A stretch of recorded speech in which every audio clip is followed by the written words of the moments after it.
What's up, Swaggy Vets? Hey man, we got an amazing video for you today. Kyle Steiner, Special Forces retired. If you remember, he was in the documentary OP Restrepo. So go check out Restrepo if you haven't seen it. And we talk about Ranger School, we talk about Special Forces, and we talk about a lot of crazy stuff. So y'all tune in. Make sure you hit that like button, hit that subscribe button, so you never miss a Swaggy Vet video, y'all. Cue the intro. Now on the set of the Swaggy Vet show, we do it for the sisters, bros from coast to coast. A place where it's safe to go to make sure that a soldier's stories are told. All around the globe, going worldwide, representing military pride. Make sure you like, comment, and subscribe. You should already be at the position of a 10 for them boys when they come out, the original first Swaggy veteran. And then you got that boy Big Pen. Hey man, salute me or shoot me. And if you ain't no vet, you better not talk like one. Boom. What's up, everybody? Welcome to Swaggy Vet Podcast. I'm your host, Big Pen. Hey, today, man, we got an amazing guest. So, CW2 retired Kyle Steiner, a Ranger Tab Green Beret, former 173rd Airborne paratrooper, Special Forces warrant officer, combat diver, military freefall jump master, two-time Purple Heart recipient, and two-time Bronze Star recipient. From OP Restrepo to the 7th Special Forces Group, Kyle has lived a career built on combat, sacrifice, leadership, and service. And today we're talking about the man behind the uniform, the lessons learned, and what comes next after a lifetime of serving in the highest level. Kyle, welcome to the show, man. I appreciate you coming on. Thanks, brother. I appreciate it. I'm glad to be here, man. Absolutely. So, man, I was, looking, and you kind of got it started early. You kind of grew up on Fort Bragg. Did. Yeah, I did. Yeah, I went to man. elementary school on Honeycutt. Wow, that's crazy. And then I was reading the story, man, and you kind of knew early. You said your dad took you to duty with you one day, and you kind of was reading the pamphlets. Yeah, man. He took me to I don't remember if it was a CQ or a staff duty desk, but they had, I guess, pamphlets in the 80s and 90s were like more robust than they are now. But they had the rack, where they all just sit and they go up. And, I remember vividly what the room looked like, so I know it was a staff duty room because there was like old couches and a pool table and it's like one guy at a desk, and he was talking to him about. And I saw these pamphlets in the rack, and I remember they had a bunch of them, and I think they were for MOS changes, for like crossing over or whatever, because I don't think they were for just joining up, but it had an Airborne pamphlet, which I recognized. My dad was Airborne, so I recognized the mass tack jump. It was like some mass tack jump, some C-17 with just the sky full, and then so I picked that one up, and they were like 10 folds deep. They like folded into themselves. You could like unravel them, and then Oh, wow. I picked up a Ranger one. Yeah, they were big, and I picked up a Ranger one, and it had like a squad on a Zodiac with faces painted, probably going down the Yellow River in Florida. And then I picked up an SF one, and it had like some dude peeling the skin off a snake, and they were cooking it with indigenous tribes. And I thought those were the coolest things. Oh, wow. I saved them. I remember taking them. Somebody said I could have them, and I still have them to this day. And I knew right about it. Maybe I was 5 or 6, and I was like, yep, I'm doing this. And I did the normal stuff as a kid. You get like a stick, and it's your gun-shaped stick, and you have like a mile in the woods. Yeah, it was in my blood from the get-go, Yeah, man. And you started wrestling pretty early, didn't you? Yeah, fifth, 6th grade. Oh, man. Now, did your dad have any influence on that? Kind of like, because I know wrestling's pretty well disciplined, especially with like making weight and all that kind of stuff. Not really. He didn't really know a whole lot about it. I mean, it's been in our family for a while, but he didn't do it. And I actually did it because I didn't make the basketball team. I wanted to be Larry Bird really bad. I was obsessed with Larry Bird.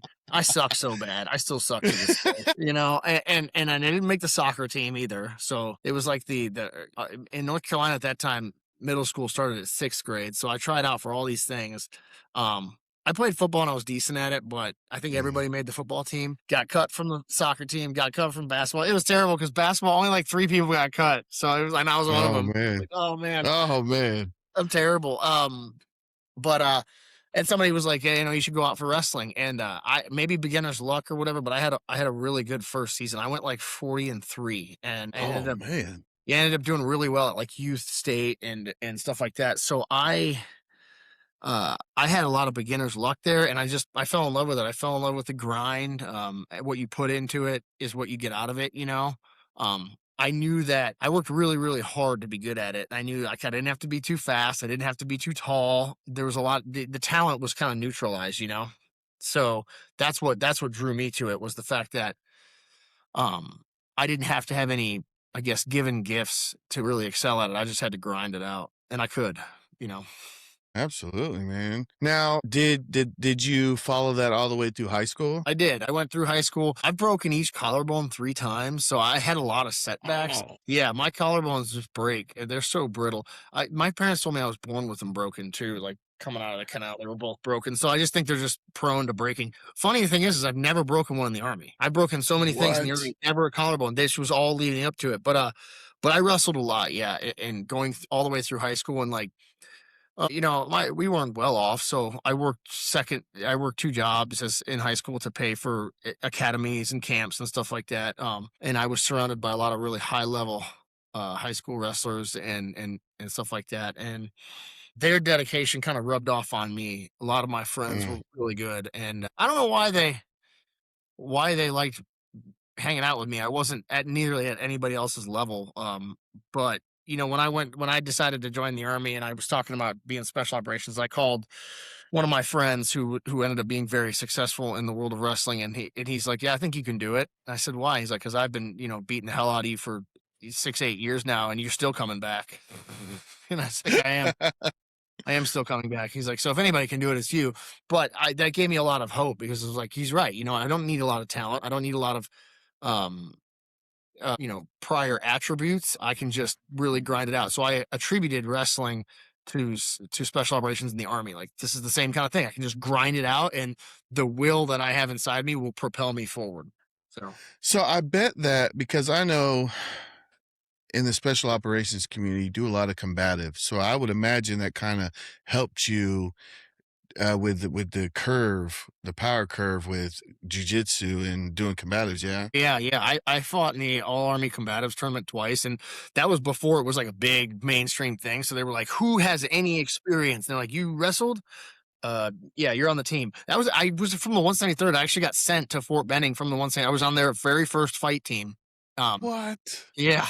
And That's and awesome. we got sent to the Fort Benning tournament, and it was fun. But going through special operations, and then you learn how to do it in houses. You learn the SOCP, the Special Operations Combatives Program, where you're actually in kit and you're doing stuff in the house, kind of like a policeman would do, take somebody down. But it was fun. You know, I won the fight tournament in basic training. I beat a really big, strong guy that had played professional football in Australia, in the Australian League. And he was way bigger than me. He was like 270. And I beat him. So they were like, "Oh man, he's pretty good." And I said, "Well, it's been my whole life for so long, you know, was wrestling and fighting and stuff like that." And I enjoyed it. I do, because I enjoyed I just enjoy the grind. Absolutely, man. It was funny. I remember I was actually a combatives instructor in Italy, and we were teaching combatives level 2, and I put on the suit, and I was in the room, and I just remember they're coming up, they're clearing the room, and there was this girl, she's about 5'2", 120 soaking wet. And she didn't know somebody was going to be up there in the suit. And me, I was like 250 back then. And she comes in there and she looks, and I just remember she says, "Oh, shoot." And she had to come and, you know, do her thing. And Yeah. it was funny, man. Yeah, those were really good times. So fast forward past that, when did you end up going into the military? Late 04. Okay. Yeah, Infantry? well, I joined under an X-ray contract first, and didn't Oh, that's right. Yeah. it didn't pan out. You know, God, I was a stud too. I was physically like, I had never been in better shape. I'd coming off of wrestling, and I remember gaining weight in basic training, because I'd never eaten at that level. You know, I'd never eaten 2 pieces of white bread. I had ice cream Yeah. scoop and mashed potatoes and rice. I was like, "Oh my Mhm. God," I'd been cutting weight for so long. I gained like 20 pounds in basic training. I got like puffy, but I joined, and I was fast. I could ruck, man. I could pretty much trot a 12 miler with ease, and I'd be in the low 2 hours, you know, 210, 215. So I was Wow. flying. I mean, I was in great shape. And I got to selection. I crushed SOPC, and I got to selection, and I was immature. I was young. I didn't know anything about the world. I remember this young ranger that had gotten out and came back in. He kept like making fun of me and telling me to move out and draw fire, and I had no idea what that meant. And then later on down the line, I was like, "Man, that dude." But I was real bitter about it. I got pulled in and I got counseled. They're like, hey, it's just not the time. You're welcome to come back. You're in phenomenal shape. You're a great team member, but you're pretty much just like wandering around like a lost puppy. And I was like, I am. And that's one of the drawbacks. The X-ray program is good in some regards, and in some regards it's not, Then they pointed out in me, failing hurt really bad. I spent like 6 months in the toilet. I was in hold, waiting to get to another unit, and it crushed me. And I was like, I'm done with the Army. I'm never doing this. I'm leaving. I'm gonna do my enlistment and leave. But in hindsight, it's the best thing that ever happened to me. And there are guys that once I went back to group that I was with the first time in selection, and I would see them, and they had been in group for 4 or 5 years. By the time I was in the 173rd, they were doing tours in group. And, they said, do you regret anything? Like, man, finally you got back here. I said, you know what? It was the best thing that ever happened to me. Going to Italy, hands down, made me who I am. I wouldn't be this person. Yeah, I was about to say, man, because SOPC1, they freaking hammer you before selection, and you're just in shape. Man, you lunge for miles. Like, they'd be like, all right, you owe me like 6 laps around the quarter-mile track of lunges. You're like, what? You can't move your legs. And that was back in the day too, when they still had the gig pits on the side by Pike Field on the side of the road with the black, they had like the black fence, and they'd pull you out of there in civilians. You'd be in that like mucky, sandy water, like just getting smoked on a Friday night. Like, it was rough, man. They didn't have a whole lot of regulations as they do now. Not a lot of eyes were on them. But everybody was proud to be in it. And, most of our SOPC cadre were like invasion guys, like 595 triple nickel guys. So you were like, they knew what was up, and you trusted them, and they did a good job of getting dudes ready. Their job was to get us physically ready. I was ready for land nav. I was ready for runs, everything. I was just a baby. Just I look at my kid who's 10, son, and I wonder, I'm like, is that how I acted at selection? I feel like it is. Now, boom, you get fast forward to you get them. How'd you feel when you got those orders to Italy? So I actually didn't get orders to Italy. I got orders to Fort Hood, first cap. Well, let me back up. So I was trying anything to get to some kind of specialized unit. I don't know if the allure of it, what happened. So I ran down the road to 525 LURS unit, which was 18th Airborne Corps long range surveillance unit. Talked to them. I hadn't been put on orders yet. And I was like, hey, really want to get with you guys. And they're like, all right, yeah, sure. We'll get you in for a tryout and stuff. And I was like, cool. They come back, in 6 days, whatever, the following Monday. And I said, okay. And I ran back to, I didn't have a car. So I ran back there too. And I was like, hey, I'm here, ready to go. Got my ruck. I'm ready to do your tryout. And they're like, hey, you just came down on orders. They're like looking at the HRC or whatever. And they're like, you came down on orders to Fort Hood. So I ran back to the cadre tent. They're like, yeah, there's nothing we can do, man. So that ended that. And I'm like going over my plight with somebody. I'm like, whining about it or whatever. And he says to me, well, I need to go to Fort Hood. And I says, well, he was another failure. And he says, I need to go to Fort Hood. My wife, her fiance is there, and she's pregnant, and she's in the Army too. It was a whole big thing. I'm like, well, where'd your orders say? And he was like, I'm going to Italy. Wait, hold on now. And by the miracle, I didn't know what a 4187 was or how it worked, but by some miracle, we got this random commander to sign this switch of orders. Oh man. A 1-for-1 body switch. So he goes to Fort Hood and I go to Italy. And that's how it worked. And I was so pumped to go to Italy. Like, I was like, okay, this could work. I was scared. It was funny because this is where I knew I was a baby and why they made the right choice in selection. Because I flew to Italy, I got the orders and the ticket and everything they said to do. And I get there, and maybe I didn't see the sign. That's usually at an airport. Like, if you're arriving to this unit, call this number. And I was just like standing around with my green duffel bags looking like a fool. And so I decided I bought like a train ticket to a certain area, then a bus ticket, then I got in a taxi, and I finally like dragged these bags up to the gate, and it's raining, and I'm just like knocking on the door. Like, I don't know what I'm supposed to do. And the guy, come on in, and they put me in HHC, like a holdover barracks for like a week or two. But I made it there without a phone, without knowing anybody. I just kind of like traipsed my way through Europe until I got to Italy. Trying to figure it out on my own, maturing. That's the first time ever, you can go through the gate, the little turnstiles. Yeah. Yeah, that tripped me out when I was there. So you get there, and then once they saw you, what you end up going to the 503rd? I ended up Was going it? to HAC Scouts. Yeah, 503rd, Okay. second of 503rd HAC Scouts first. And that lasted like 2 months. Again, still being the immature guy that I was.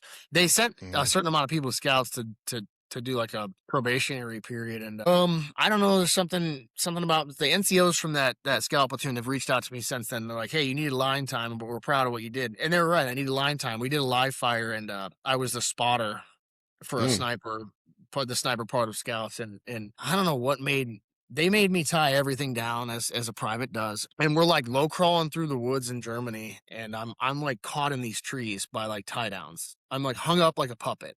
And first sergeant comes up and he's like yelling at me and he's like, you're going to get people killed. And I felt so bad because I'm like, really don't know what I'm doing. This was unintentional. Like, if you think I'm trying to mess up. So that lasted like 2 months. And then they sent me over to HAC to be the command team's personal security detachment, the PSD. I was with the CSM. And, a couple months down the road, I'm still doing this job. The CSM says something to me. We were talking. That was cool part. I got a lot of good mentoring hanging out with a battalion command team for a couple months. Like they talk to you like you were a normal person. They weren't like some shadowy figure to a line guy. They talk to me every day, 5-6 hours a day, And he says, Kyle, he says, Joe doesn't wake up and hope to be jacked up that day. He's not waking up like, yeah, I can't wait to be jacked up. He either wasn't told or he was told incorrectly, taught incorrectly. He's like, you're not going to find a Joe that wants to wake up and be jacked up that day. And I was like, he's right, so just put my ear to the ground, absorb everything I can, and I can be better. I can move out better, be better than I was the day before. And that really hit me hard. I still remember that conversation, and that always stuck with me. I love that. Man, you got some mentoring early. That's good. Yeah, PFC. I kind of got. That's awesome, man. So when did you do the workup for Afghanistan? So I was still in the PSD when we first deployed to Afghanistan, but we did the workup. We did 2 Germany trips. Okay. One was Graf and one was Hohenfels. And the Hohenfels was considered the PMT. I don't remember what they call it. Yeah. And it was for Iraq. We thought we were doing an Iraq deployment. So we were at the Miles village where it looked like, Baghdad or whatever, and all the villagers, and you're doing the interactions and stuff. And it wasn't until we got back from that training trip that they said that you were going to Afghanistan. Do you remember those? Did you ever go to the Germany training trips? Yeah, I went to Hohenfeld. Yeah. Yeah. That bus ride, dude, and you stop at that McDonald's in the Swiss Alps. That was so cool. Yeah. I still think about that. Way up in the mountains. But yeah, we got told. I was with the PSD, and so we were going to Camp Blessing with the PSD, and I only spent about a month or so with them there before I guess my badgering and begging to go to the line had finally taken over. But I was with every single company because the battalion command team was with every platoon and company, briefing them on their areas. So I got a good idea of what everybody was doing, and I immediately was begging to go to Battle Company 2nd Platoon, which is where I ended up going. Because they were kind of told the brief was sketch. The colonel was like, you're going here and this is going to be your main mission. And this is what you need to think about. These are your factors. And they got to pretty much all of Battle Company. Like, you guys are kind of going to this valley and be bait, at a really kinetic area. And they were like, you're just going to, in place some fighting positions and you're going to engage. It was just like, hey, go there and fight as hard and as much as you can. I remember that brief and I was like, that's where I need to go. I feel like that'll get me seasoned up, get what I'm lacking. So I spent the first month or a month and a half at Camp Blessing with the PSD. And then I got sent out to, it wasn't even, OP Restrepo wasn't even there yet. They were still just kind of running little OPs here and there, and it might have been a week after I got there. Maybe that's why they sent me for replacement support. But that was when they came down. They were like, all right, empty your rucks. And they gave you, the stack of sandbags that's tied together by twine, and the pickaxe and the shovel. And like, all right, this is what you're loading down tonight. And, they pointed up, and you're going to go back up to the fighting position. I can't remember what we called it before it was Restrepo, but, it was a fighting position that the Taliban had put in there. They had fighting positions, shooting shelves, and holes and stuff. So we went up there and just took it over in one night, and that's how she went down. Yeah. So for people who might not know or never seen Restrepo, can you kind of take them through how it became Restrepo? Yeah, I mean, I mean, it was a kinetic deployment. That was in the Korengal Valley, which is way up northeast. Oof. And Yeah. yeah, somebody just recently asked me. They were like about the poppy and trucks and drive. You couldn't drive to it. You could drive all the way to the base of the valley, this bowl where the Korengal outpost was, the company headquarters. But you had to walk up to Restrepo, and the company headquarters was getting pounded day in and day out from this position up north. And we had set in several little OPs to try and detract from that, which it didn't work. So finally, the end goal was to just emplace this OP, and it was like a 2.5 hour walk. There were ropes tied to trees and rocks at certain points, very rocky, very shaly, jagged. So to get up it, you had to climb up certain portions. It sucked. And wow. everything you had up there for the first couple of months, you carried. You know, dudes would go down and go back up, go down and go back up. You can barely breathe because you're at, I think we were higher than 8,500 feet AGL. So it's you just couldn't breathe. The air was thin, and Restrepo, it got its name from our medic, Doc Juan Restrepo, who's a Colombian national, and I wasn't very close with him. I did attend his party when he became a U.S. citizen and had a cake. Okay. He's Colombian, and but he died just before I got there. And I knew him, but and they decided to name the OP after him, and it was fitting. You know, by the end, it was absolutely fitting. He was a good dude, and when they named it after him, you could tell that a lot of people took pride in that. You know, he was a good guy. But the OP itself, you know, it was just stuck out on this finger overlooking the whole valley. So anytime you wanted to shoot, you had to go higher than us and just rack it. And they would shoot across the valley level or from below, here and there, but you could see everything. You could cover a lot of stuff. And we were kinetic, man. We fought several ticks per day during the fighting season, you know, and building it, you know, by the end, you can Google the pictures, or see them on the documentary. And by the end, you know, we have plywood huts and different things set up. But, you know, first we slept on rocks for the first couple months, just slept on the ground. And then they sent us cots, and we slept on some cots kind of covered by a tarp. And then we just kept doing it from there. They would send plywood, but everything we got came via sling load from a Black Hawk. And, you know, they would kind of drop it, and we had to create this picket wall because some of our stuff would like slide off the mountain and we'd lose it forever. So we had to create this picket wall so stuff would stop. But our water, our ammo, everything, our guard towers, we built everything. So there was very little, what I would say, of a rest cycle, which is fine. It's Ranger School to a T, because you either dug in, you fought, or you were on guard. You were on patrol or you were on guard. And then we would get hit, and everybody would stand to start returning fire. And then when the lull was done and it was done, I was like, all right, who was on guard? Does guard switch out? Who's on digging? All right, who's getting ready to go out? You know, and do a maneuver on that. It was nonstop, you know, and we thought it was normal. We're like, yeah, this must be how the war goes. Because you're 60-70% of the platoon, this was their first deployment. We didn't know. We just thought that's the way it was going to happen.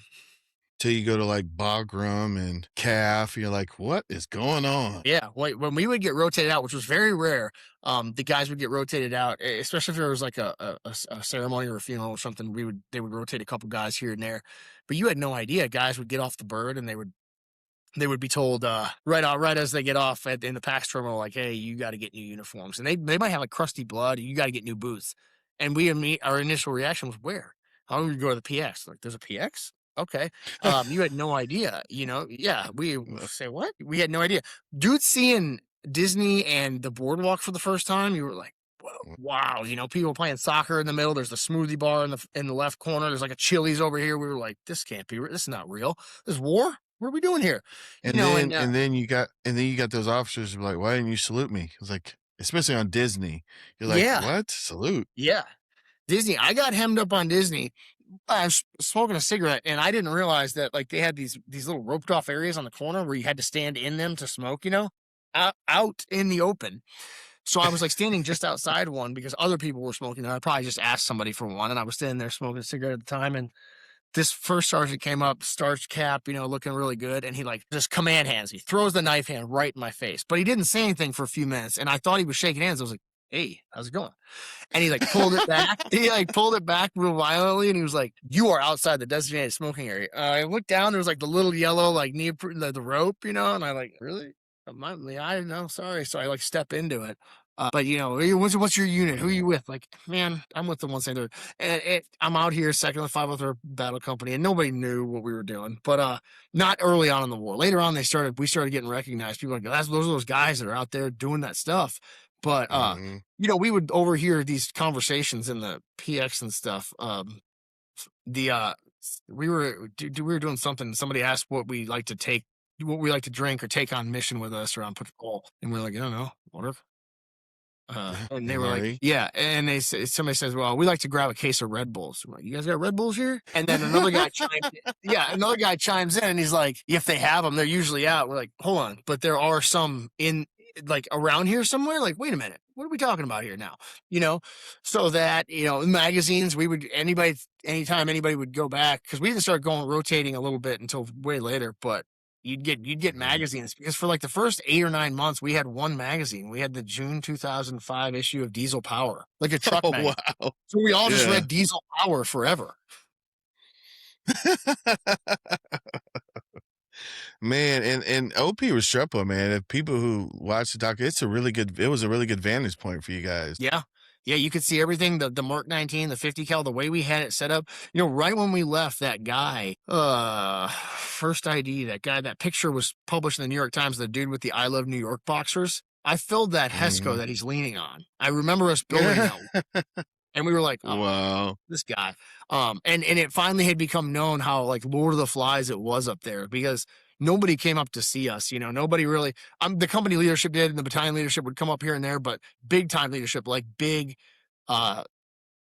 battle space command leadership, like, we want to see OP Restrepo, where all these ordnance are being dropped and all these ticks are happening. And then they'd kind of be briefed at the base of the valley. We'd all shave and get ready and look down, and they'd all be briefed down there. And it was up there. And then they'd be like, all right, well, they're like, yeah, it's you got to walk, sir. And they wouldn't come. So we just finally, it was an empty threat. We were like, yeah, whatever.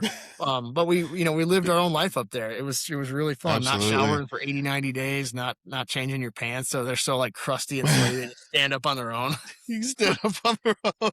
Yeah. Yeah. It's really good being away from the flagpole though, man. It is.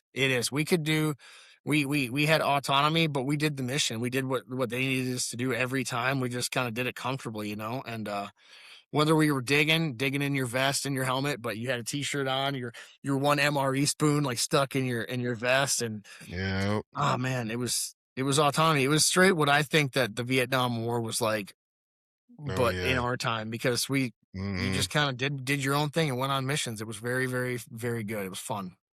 I had a great time. Now, how was it having a camera crew there? So the camera crew is weird because people don't know this story.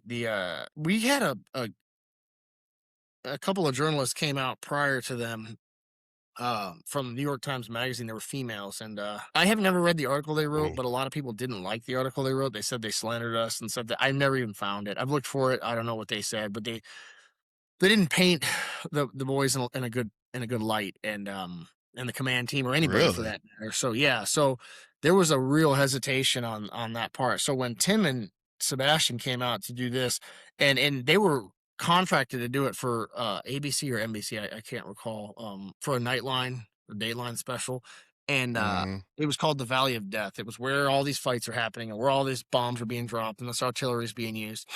And they came out, and it took a couple days, but people kind of warmed up to them. They were still a little hesitant. They were like, yeah, I don't want to talk to them, but they went on missions with us. They were cool. Like, we started talking to them. They kind of slowly, they ate MREs with us. They pulled guard with us. Like, we were behind the gun. They just sat there and hung out and talked, and they kept us company and let us know what was going on in the States. Let a couple guys use their satellite phones. So like, it was really, really fun. Oh, wow. To have them with but again, the trust wasn't completely there. They left, published this article in Vanity Fair and Nightline. I think it was Nightline. And, came back a couple weeks later, and we were like, oh, what's up? And they're like, hey, the American public, they liked it a lot. They want more. So they did another thing called Return to the Valley of Death. And they published that in Vanity Fair and did another thing. And at this point, we're all kind of we're getting comfortable with them. We're kind of giddy because like they keep coming out to see us. Nobody sees us. And, saving like the crappy MREs from, like, we're going to give them like 12 veggie omelets when they get here. Veggie omelet. you know, just messing with them, man. It was fun, and Yep. they became really, really fun. They came out a third time, and we're like, oh man, you guys are here again, and they were like, yeah, we're gonna stay here with you guys. We're doing our own thing now. They obtained a loan or something, and they're like, we're doing our own documentary for you guys, and we love it here. And that's when they really hung out for a good period of time, and that's when it really became known that they became family. Every fight they were in, yeah, they would get annoying. There's a couple instances where they'd be like right in your face with a camera, and you're like, ah, and you're like, move them out of the way. What they went on long movements with us. The photographer broke his ankle on a movement and walked it out back. Yeah. And we did all kinds of stuff. We would mess with them, but they were there with us the whole time. Everything we did, they did. Everywhere we went, they went. They proved themselves to be really good dudes, really honorable guys. They didn't slander us at all, even though they had different political views on the war or than us, but everything was just us. And I can't say enough good things about Tim and Sebastian. Tim, rest in peace. He got it a little bit later on some stuff, but Sebastian and I still talk, and I have the utmost respect for what they did out there. I loved it. So a bad article from the New York Times kind of prompted them to come out, and that ultimately led to the documentary. Yeah, I think so. I mean, I don't know if they read the article, but I know the bad article left a lot of dudes in the platoon unhappy with journalists, and we're like, I'm not talking to these guys after what they did to us, this, that, and the other. And they proved themselves to be different, more center line, neutral journalists that just wanted to tell the story as is, and as opposed to writing a narrative or whatever. Like I said, I've never read that article, but a lot of my friends say that it wasn't good towards us, and that caused a lack of trust in some of the platoon. But later on, the boys started to trust Tim and Sebastian and what they were doing, and they brought some of their articles for us to read and stuff. And we were like, okay, this is pretty spot on, And but yeah, that the guys did not like what those two New York Times magazine reporters did, and Tim and Sebastian had to kind of like dig out of a trust hole for that. For the first portion of it. Now, when they actually shot, this was the 07 rotation? Yeah. Okay. Yeah, I remember because we were in the Paktia province at Fob Gardez, and they was like, hey, you guys are moving, and we went to Fob Shank when Fob Shank was nothing. And we kind of did what y'all kind of did there. We built Fob Shank up, and then this was 07, and then I remember going back to Fob Shank 2012. I'm like, holy crap, this place has gotten huge. Yeah. But yeah. So that's cool, man. Is there any part of the documentary that people are like, hey, Kyle, tell me about this, man? I really wondered about this scene. I mean, yeah, the cow, the cow gets a lot of questions because the cow was caught in the sea wire, but I don't think he was initially caught in the sea wire. And we killed that cow. He was all caught up, and we killed it and ate same day steak. And we had to pay this guy because he came looking for his cow. And I remember them. I don't remember who was talking to him at first. Maybe it was our FO or somebody, but they were like, "We didn't kill your cow. We don't have your cow." And we had a dog there, a little puppy. And when they buried the bones of this cow, they left like a hoof sticking out, I think. And the dog was like gnawing at it, like pulling it. And the guy who was looking for his cow like looked over, and they were like, "That's not your cow. That's a different cow." And it was just a big debacle. But we ate real steak that night, same day meat, and we cooked it over a flame. We clipped off Hesco wire and laid it on a 55-gallon drum with a fire. That's what you got to do, man. Yeah. And it was great. But I get asked about the cow a lot. Rock Avalanche always asks a few questions because I don't have a huge. I was in E4 at the time. I didn't really know what was going on. I wish I would have paid more attention to the operational picture a little bit better with the rock drills and the sand table drills and the briefs. But as an E4, I'm like, as Saw Gunner no less, like where do I need to go? Like what's my next step? Who am I following in the file? Where am I going to be in the wedge? Like, that's all. Where am I pulling security? What's my sector of fire? All that. Yeah. That's like And I really, that if I have any major regrets about my early career, it's that I didn't, but nobody does, but I wish I had known the broader picture, because everybody's like, what were you trying to do? What was the main objective? I'm like, security, man. Like this is what I'm supposed to be looking at. Like, I don't know what was My going on. objective is to return fire. Yeah. So you've got different people, doing heroic things. You got my buddy from one of my NCOs, the gun team NCO, getting shot in the belly, Kevin Rice. And then you got my one of my bunkmates from basic training getting his arm torn apart. You got Sergeant Rugel dying. And that was just kind of below us, where we were at. And you got, Sal Junta doing awesome things to save American lives up there. Meanwhile, I'm like returning fire at anything that I think is shooting at us. I'm like moving all over the place. I'm just kind of running this ridgeline back and forth behind trees. And I remember talking my gun with the gun team, and I'm like, you need to go up there and try to hit this bull. I'm like, okay. And I had a law with me, a light anti-tank weapon that I didn't really want, but I remember thinking, my NCO at the time, Mac, who I love to death, Josh McDonough, and I owe a lot of who I am to him. He's a quasi father figure to me, and it always has been. But he would shoot laws every now and again, and then he would take these paint markers and tag them and he hang the two on the wall. And he wouldn't let me carry one, but finally they did. I had one like on my ruck, straight Vietnam photo where it's like sticking up and it's crooked. And I was like, yeah. So this firefight keeps Avalanche firefight where all this goes down, and I'm like returning fire. But the sector I have is pretty dead. So I call it, we need to shift over here. I'm like, this is the perfect time. And I like take the law off.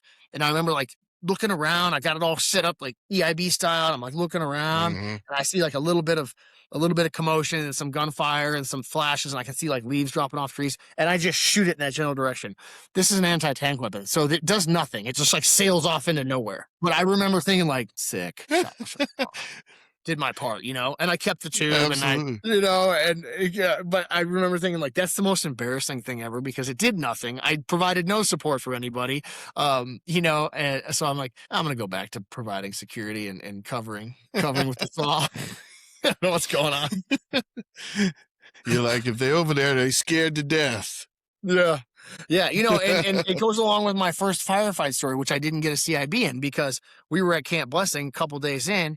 And I was doing something and they're like, oh, we're taking fire, incoming, this and that. And I was like, ooh. And I ran in to get my helmet. I don't think I had my helmet and my kit on. So I run in, kit up. And just as I did that, a mortar round hit the generator. Camp Blessing was a pretty big base near Aliabad. So I run in and this mortar had hit this generator, so the lights were out, and I run in there to get my kit and completely smoke myself in the eye on a shelf and knock myself out. And I woke up to everybody like high-fiving over getting CIBs, and I have got this like crusty blood on my eye. I'm like, what happened? It's like, it was great. We did this and we did that. And we returned fire. Missed the whole thing. Completely out of it. And I was like, this is terrible. That's crazy. Yeah. So I really want you to, because I mean, I've seen everything Afghanistan has to offer. I've been there 3 times. But for people that really could not understand, being there at OP Restrepo, tell me about the camaraderie that you built, just being there in the suck with your battle buddies. Yeah, I mean, it will never get any closer. I don't know if I'll be closer to any human beings than those men, because I spent every minute of every day with them for 15 months. Yeah, some guys would rotate out a little bit, but you picked up you would have conversations that would end like, oh, it's their time to rotate over to this OP, because we had sub OPs all over the place. And then when they rotated back, you would pick that conversation right back up. I'm on a chat with several of them, and somebody was like, you remember when I drank the pee bottle at the guard tower, and you remember when this happened, and you remember when he brushed his teeth with CLP in the dark in a weapons cleaning brush by accident? I'm like, wow. Everything that you did, everybody got so close to death and so close to getting hit, because dudes were getting hit left and right, whether it's little things or big things, that's all you had to share it with. Every emotion you had, every feeling, good, bad, or indifferent, that's the only people you had to share it with. We didn't have phones. We didn't have computers. Every now and again, you were able to walk down to the base of the valley where they had like a computer and a phone with you remember the old card that you had to. Oh, yeah. Yeah. And eventually nobody wanted to walk down. So we just stopped doing it. The commander would be calling up being like, it's your anniversary. You need to get down here and call your wife. And you're like, ugh. No, you didn't want because you had to walk back up. So you're like, no, I'm cool. I'm just going to hang out up here. Nobody wanted to leave there. The camaraderie was you'd come back and you'd have, different missions, and then like you wanted to get a full picture. So if there was a crew out there maneuvering or doing a movement of contact or blocking position, and they got into a fight, the crew back at the OP was supporting them with 50 and Mark 19 fire. So everything you shared with them, and there were fights there. I mean, but we spent a lot of time laughing. And the thing is, the amount of things you would do to having contests to see who could roll a rock down the mountain the furthest, like, oh, am I still going? Or like the biggest rock. You're like, and the amount of money being bet that we didn't have, I look at the scene from Shawshank Redemption where they're betting cigarettes.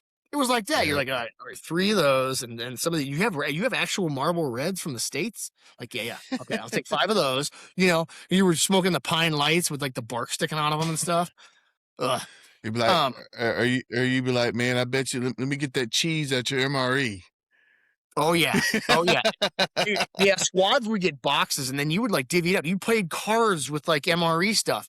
And the thing is, we ate so many MREs there because that's all we had up there, was that you got to know them by heart. You knew what you wanted. You would like piece together a meal. People became just supremo chefs at like mixing stuff together. Making like hamburger helper and like stuff like that. You got the kids that would fold the foil inside out and put the creamer and the sugar and like crumble up cracker, and then they would light it with a lighter and then make a sugar cookie. You'd have these like little. Oh wow, I never heard of that. That's crazy. People became so good at that stuff, but the camaraderie. I've never been closer with men like that, and I'll never be closer with men again like that. And it's funny because I suffered a pretty bad TBI there, getting shot, and I can't remember a lot of things that we did, and I use a lot of my chats now with the old guys to just verify, like, am I remembering this correctly? Because I do believe in some of the theories of like what you remember is not necessarily how it went down, because you tend to, if I'm in a fight and I'm looking at a guy and he's in a fight and, he's in my squad, I'll subconsciously put myself in his position and think, that I remember it from seeing him. So like, oh, I was behind the wall. And you're like, no, you weren't. You were over there behind the tree watching me. I was behind the wall. And like, why did I think that? Because I was looking right at him, So all these things to get together. But I'll ask him, like, did this happen? Did we do this? Did this happen? Somebody just told me that we dropped a pallet of pudding on somebody's house. Like vanilla pudding. I had no idea. I was like, really? Where was I for that? I thought we dropped a fuel blivet on somebody's house. I remember definitely dropping a fuel blivet down the mountain and having it explode. Oh wow! But stuff like that. But I love those guys, and I could never be closer. And that's the thing, is that when I still see them, it picks up right the same way it was. We go back to the same way it was. We're just not 20. People will never understand that bond, man. It's crazy. No, it's the shooting. It's getting to know. My years in special operations have got me to understand that you create an unconscious bond with people. So toward the end, we fought so much and we did so much, and you just knew people. You knew where they needed cover. They wouldn't have to say it. You would, run up next to them over here. You could hear it. You could feel it. You could see it. A look. You could tell if a dude, had a bad fight or had something go wrong. If he wasn't there mentally, you didn't even need anything. You could just kind of look at him a little bit and see it. How they came into the guard position at 2 a.m.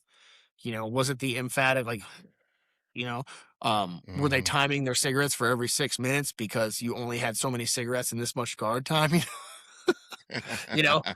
But you got to know people on such a deep level that I don't think, like, man and wife don't even, you don't get that time with your kids that close a time, at least not unless they're babies, you don't. Every minute of everything, every interaction, every conversation, everything had something to do with one of those people there, and I'm very thankful that I had that. Absolutely. And I imagine when you were talking, you were kind of needed to grow up when you went to selection. I imagine that single deployment alone helped you grow up immensely. Yeah. That rocketed me to what I don't think any other deployment would have gotten me as more well-rounded, because we literally did basic infantry tactics up and down mountains for 15 months. It was react to contact, blocking positions, movement to contacts, ambushes, different kind of raids. Like, that's what we did. your basic Ranger School style stuff over and over and over again. And you learn how to adapt it to different terrain, whether it be a really deep draw, thick stuff, rocks. You learn how to adapt it. And we would build things, little infrastructure things, the 4 foot by 4 foot HESCOs for bounding positions to and from different locations. But that rocketed me. And I remember asking a Lieutenant Mike Mode later on. When we were at Rock Avalanche, I was always motivated to go back. I don't know, a lot of the guys got out from Restrepo, and I don't knock on them at all. Like, to each his own. They have done their part, and nothing more was required of them. I always felt like something was missing. So I asked this lieutenant up at Rock Avalanche. I said, I really want to go to Ranger School. Like, do you think I can make it after doing this? And he laughed at me. He was like, this is going to make Ranger School a cakewalk for you. This is terrible. Oh, wow. And I was like, oh, right on. And that gave me a lot of confidence, because he was like, we infilled and we have been walking nonstop for 8 days. You slept in a body bag with another guy last night. I'm like, I did. It was hot, Yep. and things like that. He's like, it's going to be super easy for you. So I always kept that motivation going forward. Now, a lot of people ask me, why did you continue on to special operations and why did you go to selection? Well, one, because I had failed, but two, because after I got shot in the head, my squad leader, Mac, again, he said, welcome to the first day of the rest of your life. And something inside of me has always searched for something more. Like, why was I spared? Why did this thing hit me? And, it could have easily ended my life, but it didn't. So there's got to be a reason that this happened. There's got to be a reason I'm here, and I've been searching for that. But that's why I stayed. Now, was this a sniper round you got hit by? I don't think so. I think it was a PKM round from I know it was from a window. Because the last thing I saw was, as I was scanning the area, we were in a big firefight, and I was scanning the area. It was a 2-pronged attack, one of the south and one of the east, I believe. And I was returning fire, and he had hit the wall with a burst of rounds that had kind of peppered my face and had me bleeding. Oh, wow. Bleeding down my pants, down my shirt, and I wiped off some blood and looked up, and the last thing I saw was a muzzle flash from this windowsill, and it just completely lights out, clocked me. I saw spots before I was out cold. And my friends say I was out. I don't know how long I was out for. I've heard differentiating things. I've heard between 2.5 and 6 minutes. I have no idea. It felt probably instant. You got hit and then you woke right back up for you. Yeah, it was. Well, it's weird because I could hear. At first, when I first came to, I could feel them touching me, and but couldn't open my eyes. Couldn't anything. I just could feel like being moved around. And then my hearing came back, like it does in the movies. It was like, whoosh, comes back, and I could hear him calling me up KIA on the radio. And that's when, but I still was kind of paralyzed and I couldn't really speak. Still blacked out. But I was like, remember thinking to myself, no, I'm not dead. But I could hear him calling it up, and then they kind of left me a little bit alone, and they were returning fire. And I think from my buddy telling me the story, I just kind of sat up. And everybody just looked over at me, and I was like, what happened? I'm like feeling my head. I've got this like big fray hole in my helmet. I was like, oh no. And yeah. And they like stand me up, and then Forward Observer later told me he blew that house up for me. He's like, I got him for you. I'm like, cool. But they turned me around, and they were like, hey, the truck can't make it any further. There's a med truck, it's like 900 meters down this path. So you and somebody else need to run to it. And I've heard there's a video of this, because back in the old days, we didn't have GoPros or the phone cameras. Nope. Dudes would buy those point and shoots, and they'd stick them to their helmet. And if you wanted protection, you put it in a soap dish container and cut the little hole out where the lens was. So there's this grainy video of me just like wandering around behind some trees where there's like bullets and leaves and branches are flying off. And they're like, you need to run. And I think I got like a butt smack from like a horse. And I just like take off running down this path. Like, and I'm going down this path for a ways. And I remember, I don't know, my squad leader was there with me, so he must have ran with me. But, we got there, and they're like, all right, we're going to get you checked out at the med station. And yeah, it was a fight in the Aliabad cemetery is where it was. And I can remember because, the like jagged pieces of shale that they use as headstones were just falling over, just getting hit, and you see these things getting hit. But I get back to the med truck, and they take me the 200 meters to the aid station, because they can only make it that far out at the base of the valley. And I remember thinking it was really, really surreal. My spotter, like I said, he said, welcome to the first day of the rest of your life. And I was sitting outside the aid station. I remember like slapping my back up against it and just sliding down the wall. And they're like, okay, wait here. I don't know what they were doing inside, but it had like one of the swinging doors with a water bottle keeps it open or closed. Mm-hmm. And so I'm laying there and I like I try to smoke a cigarette and I can't. I'm like sucking on it and I realize that my face is still bleeding, so it had soaked this whole cigarette in, and I was like, Oh, wow. And they called me in, they checked me out, made me take a test on a computer where you hit the space bar for every letter but X. I never had a baseline for it, so I don't know how I did. And they're like, all right, you're going to sleep over there. I went to bed, had the wildest dreams of my life. Neck hurt really bad, had a headache, and I don't know what possessed me, but the next day they were like, you ready to go back? I said, yeah, I'm ready to go back. And I walked back up the mountain to Restrepo. And when I came in view of them, all my friends were sitting on the Hescos shirtless. They're cheering me on. And that I've told other people this. That's my, oh man, that is my happy place. Like that's my moment where that's my like Jack and Rose moment from Titanic. Like when I die, I will walk Mm-hmm. I'll walk back up to the homies just cheering, and I'll be ready to sit down Wow. and have whatever Copenhagen they have and just talk and just bullshit. That was my life. That's crazy, man. That's a crazy story, bro. So, let's talk about, so you finished up that deployment. Now, did you go to selection right after that? Back to selection? I did. I met I came back and I knew I wanted to do it, and I had delayed it a little bit. I re-enlisted in Italy. I was going to stay in Italy. I re-enlisted in Italy for Ranger School.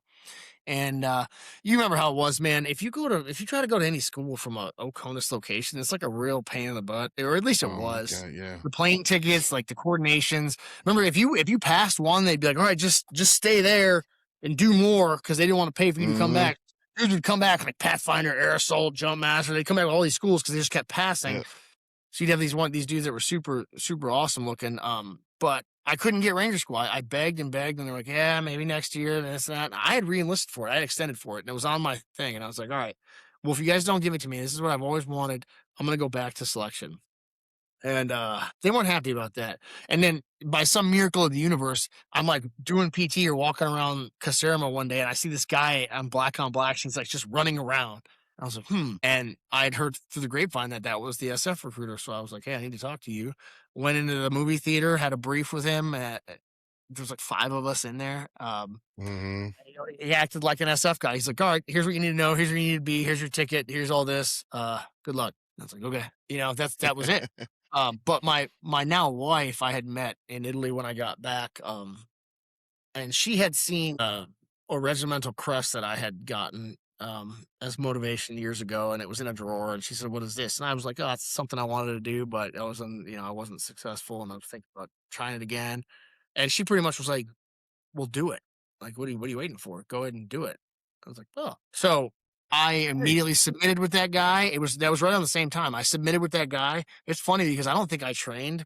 We were back from Restrepo 9 months, and I don't think I trained. I don't think I did anything. I think I might have done one ruck, maybe a couple of runs. And I was like, I feel pretty good. I'm just stretch out. I feel pretty good.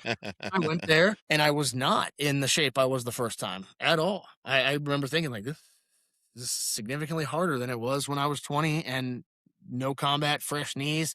But I crushed it. I knew exactly what to do. I knew what to do in leadership positions when I was in charge. I knew what to do in team scenarios. I knew exactly what to do. Like there was no point in time where I was like, what am I supposed to be doing? What are we doing, guys? Like I was like, I got this. You're my weak link. I need you to leave. I need you to drop that. Let's do all this. And I guess they saw it because they're like, hey, you're good to go, man. I was like, cool. That's awesome, man. Like that. It was awesome. Yeah, it was fantastic. Then you went back, you're like, hey, I got selected. Sorry, I'm out of here. Yeah, I got a really bad NCOER because I made E5 like the last month at Restrepo, and got a really bad NCOER that was not indicative of who I am, I like to think, but it cracks me up now because I'm like, man, they knew I was leaving, and I got like a 3-2 block, and I was like, all right, whatever. It is what it is, Wow. Yeah, and I remember not knowing what it meant. I was on the plane going to the Q course, reading it, like, I don't know if this is good. And I told somebody later on, like, that's not good. And I'm like, well, that checks out then. But I didn't care. I had gotten what I wanted to get. Now, I will tell you this. Leaving Italy, I tell young guys this, was very hard. Italy is the best duty station in the Army. Like, hands down, Yes. nothing compares. People can talk all they want. Nothing is better than that place, especially if you travel. The dudes that say they didn't like it, they stayed in the barracks and they played video games. But, like, I was going to Rome on 4-day weekends, Venice. I had my own apartment once I became an once my came in E5, it was over by CIF. You know, I was going, you know, we were going to Switzerland, Austria. We would take the Ryanair flights to London and Paris, the time of my life.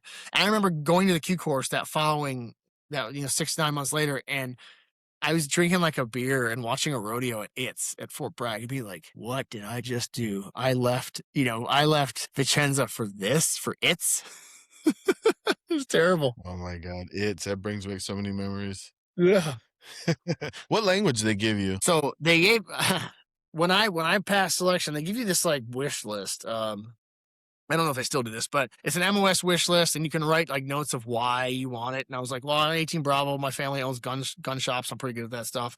Took some Spanish in high school, so I wrote Spanish.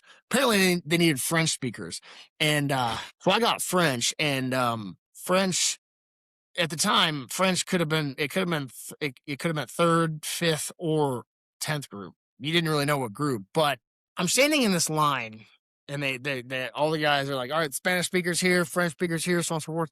And I'm standing in this line, and me and my buddy's in a different line, and I recognize a cadre for the Q course that I had seen on a rotation into Jalalabad. He was already an SF guy. And I saw him in a PAX terminal in Jalalabad. He had like dusty BDUs and a sweet beard. And I was like, that's the coolest guy I've ever seen. We got to chatting, and I'm with another guy in line who knows him also, who was a support guy for 7th group. So he's walking through, and he's like, hey, can you help my buddy out? And I was like, hey, you remember me? Like, I need help. And he was like, what's up? And I'm like, they put me in French, but I asked for Spanish. He was a 7th group guy who had Spanish. He was like, all right, hold on a minute. He was a cadre. And he just grabs this random guy from Spanish and moves him to French and moves me over to Spanish. That's all he did. Oh, that's crazy. Yeah, I'm standing in the Spanish line like, yes. Now, I don't know what happened to this guy. He probably remembers it. This poor dude got French, and he was supposed to go to 7th group. I don't know where he went, but I apologize about that, man. That's great. Now, how was the whole pipeline? What was the hardest for you? Yeah, I mean, the pipeline, what was hardest for me? Now, I will ask you this: being at OP Restrepo, doing the tactics that you did, how did that kind of cross over when you did SUT? It crossed over perfectly. It's the same way with Ranger School, because it's pretty much just advanced infantry tactics. So, like, when they were setting in ambushes, you know, whether you're doing security or recons, everything like that. Now, doing it by the book was a little bit harder. I had to kind of get a sequence of steps right in my head, but I knew the general concepts of everything. And there are some soft skill guys that go there and they're like, I've never seen anything like this. Like, what's a wedge? What's this? You know, what's bounding overwatch? And I'm like, yeah, I got it. I knew all that stuff. So it made it really, really easy. I had a blast with the Q course. There's nothing that really stood out as too hard. We had some cadre here and there. The worst times in the Q course were like the middle times between the phases, when you have like these cadre that are bored. This one guy, he ended up he stood on the back of a gator, and he hammered like 3 5-hour energies. That's when they were brand new, and he like threw him down. He's like, we're going for a run. He's like, if you fall out, you're out of the course. You're like, oh my God, really? And he was a runner too. So he just takes off. And like, I remember looking back at the gator guy with the chem lights. I was like, oh no. And they're just picking people up. If you're more stressful times in between the phase, because you don't know what's coming. You're like, oh, what are we going to do today? We're just going to do a ruck. Okay. I'll be here. But it's SEER school. I love SEER school. I had a blast there. Had a blast in SUT. Weapons was awesome, you know. Language probably more so, because language was the only thing that had a real academic gate. I was like, can I get this? Can I pass this test? Like, I hope so. And it's even in Spanish, but, you know, thank God it wasn't Chinese or Russian. I know, Jesus. I couldn't even imagine Chinese, man. But Chinese is a little bit longer than your average 6 months, though, right? Yeah. Chinese goes, I think it goes 9 months. Something like that. One of those bigger languages go longer. So once you got done with the Q, now back when you did it, because some people, they'll get their beret before they get their tab. Yeah, that wasn't the case for us. I don't know why they do that or what the justification is for that, but we got it. It was all done for us, like Robin Sage, everything, and that all depends on where they move language. Because I guess you can just kind of rotate through languages. Languages is language school as many times as you want to. And I don't remember the justification, but no, we went through language like pretty much right away. And that was to kind of force you to use it with other people that had your language throughout the rest of the course, the language and culture stuff.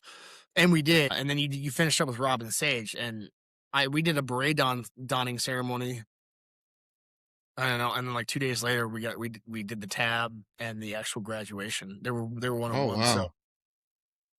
yeah. Okay. And then boom, graduate. How did it feel putting that beret and then that tab on? So I was so proud. I was so happy. A good group of Yeah. guys, and the documentary came out when I was in SEER school, and so a lot of the guys that were in the platoon in Restrepo got to be a part of a lot of that stuff, and I didn't. And so a lot of the people knew who I was after it came out, and they were like, "He's in the Q course. He's Mm-hmm. about to graduate."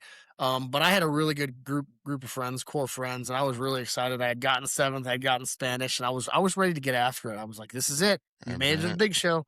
And I was really, really excited. No greater feeling in the world. Like I couldn't even, I remember just taking a deep breath and being like, this is real. Like I actually did this. Finally, after a failure and going to Italy and then getting booted from scouts and then doing this, then going to Restrepo and surviving, multiple Purple Hearts and just like, yep, I got this. I'm still here. Yeah. Now, how long?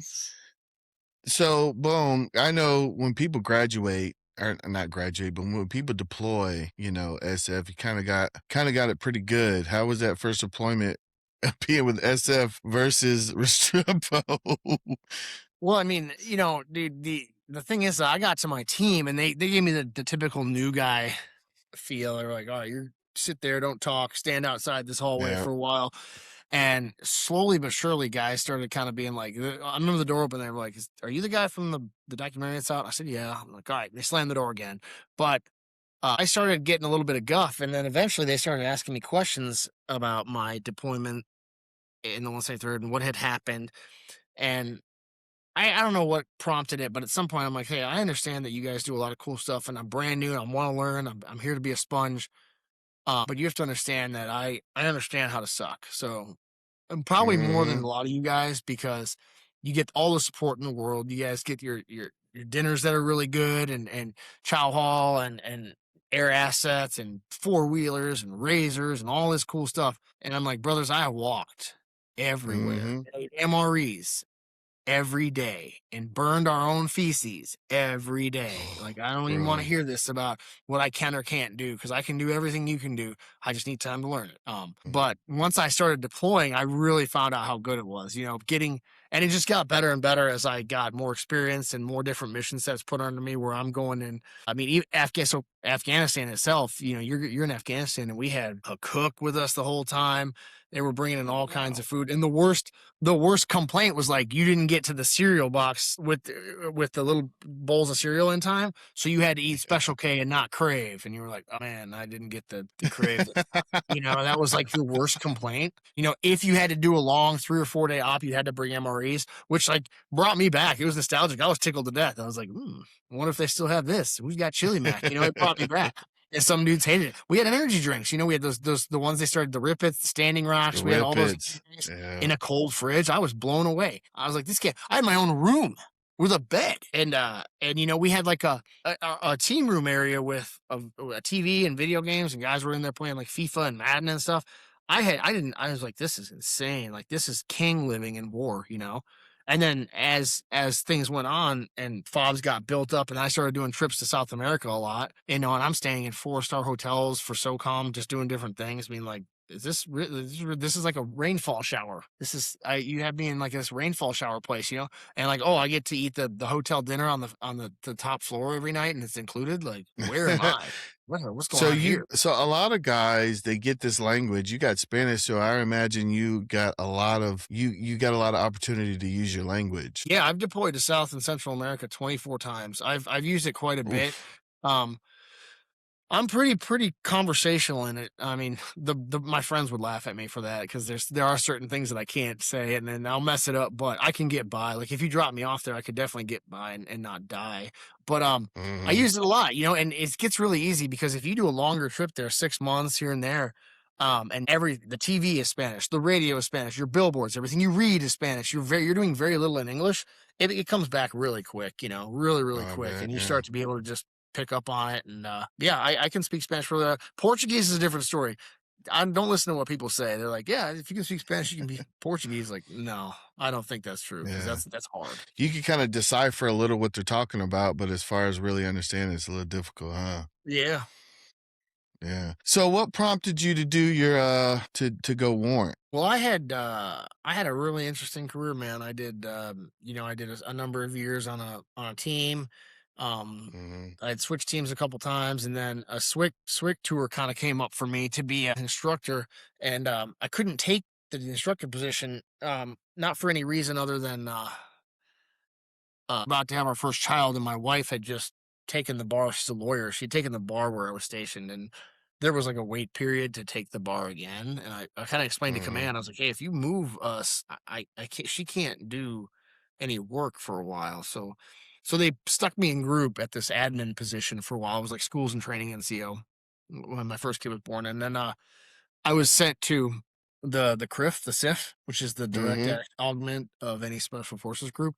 So I was sent there, and I was an assaulter for like 4 years or so on the assault force, and then I was sent to recce because I was already sniper qualified. So I was sent to recce after I passed Halo school, and I spent a good amount of time on the recce team there, and ended up going to the Fox course, which is the intelligence sergeant course, and then I actually made Mhm. the E8 list. Oh And wow. yeah, and I knew I made the E8 list, and I knew I was trying to get back to combat really, really bad. And at that time, the SIF was not doing rotations as often anymore. And I was like, all right, I want to try and get to combat at least one more time.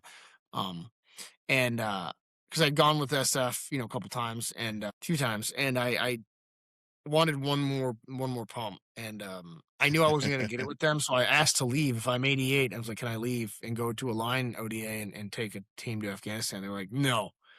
And I was like, all right, well, then I'm going to drop a warrant packet, because I know that's a guaranteed way to leave the SIF, because they won't put you back in the SIF once you go warrant, at least for like a year or two. Mhm. So that's what prompted me. And I've always done it. I've had a healthy respect for warrants. I've had really good ones throughout my career. George Valdez, Josh Bailey, and I really wanted to do what they did, because they always just seemed like Yoda to me. They always like knew all this stuff, um, and they were always had the answers, and they always had the right azimuth for me. So I wanted to do it too, and I got a lot of guff from the NCO Corps for doing it. After Yeah. making E8 Yeah. and then going warrant, man, they were not happy with me, but I didn't care.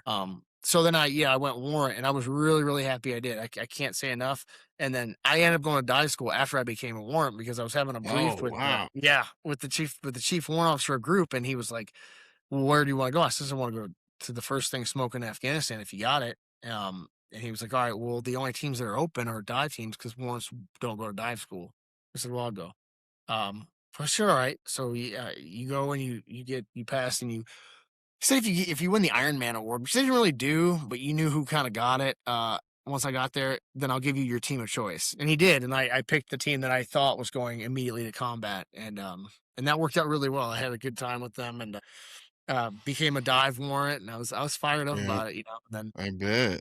yeah, I loved it, I and then want and then I got sent to the 18-man ODA experiment teams, which was to. wild. Okay. Yeah. Yeah. Yeah.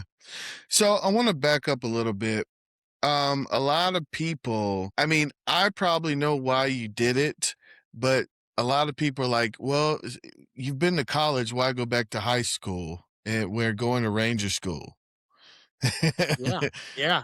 There's a funny saying, man. I want to say that I coined this phrase, but I can't take credit for it. So Ranger School is a big deal in everybody's world to us. It's the premier leadership course. The civilians think it's a Mhm. tactical course. It's not. It's how do you motivate people to do what you need them to do when they have very little food and very little sleep and are exhausted, and not motivated, standing in the rain for 16 hours.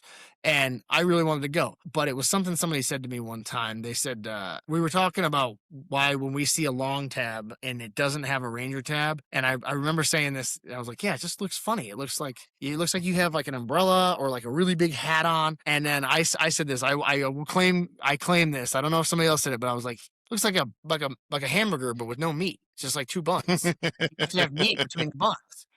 So then Yeah. that took fire, and then anybody that had a long tab and not a Ranger tab ended up being called vegans for the longest time, because they got no meat between their buns. That's funny. I've never heard that. That is Yeah. awesome. So and that went on and on. And I was like, oh, I gotta get it. I gotta get it. And Ranger Mhm. School was, they're probably our eyes and them won't be happy with this, but I didn't think it was that hard. Annoying. It was aggravating to have to deal with certain people. You've got Yeah. privates, brand new lieutenants, the Ranger Bat boys. I was like, this is annoying. But really good experience. And I made really good friends there. And I taught a couple guys a thing or two about common sense. Like, we don't have to do it this hard. Like, why are we pounding big rocks and little rocks? There's an easier way to do this stuff. But absolutely. But it was something I always wanted to do. It was one of the 3 pamphlets I had taken from the staff duty desk. And I was like, I have to do it. I have to do Ranger School, and I have to get the trifecta and be complete. Because I don't want anybody to look down on me for not having tried something. Say that it was too tough or I didn't do it. People say that thing. You went to college, why you go back to high school? Well, might have missed something. I don't know. But it was interesting. And it was basic level 1 skill tactics again. And you learn just a different viewpoint on them. You're doing them in the jungle, in the mountains again. Like, mountains was easy for me. I thought it was pretty simple, but doing them in Florida phase in the jungle was, super different animal, fun. Yeah. Now, did the mountain phase kind of bring you back to Restrepo a little bit? It did, a little bit. It was more leafy than I remember.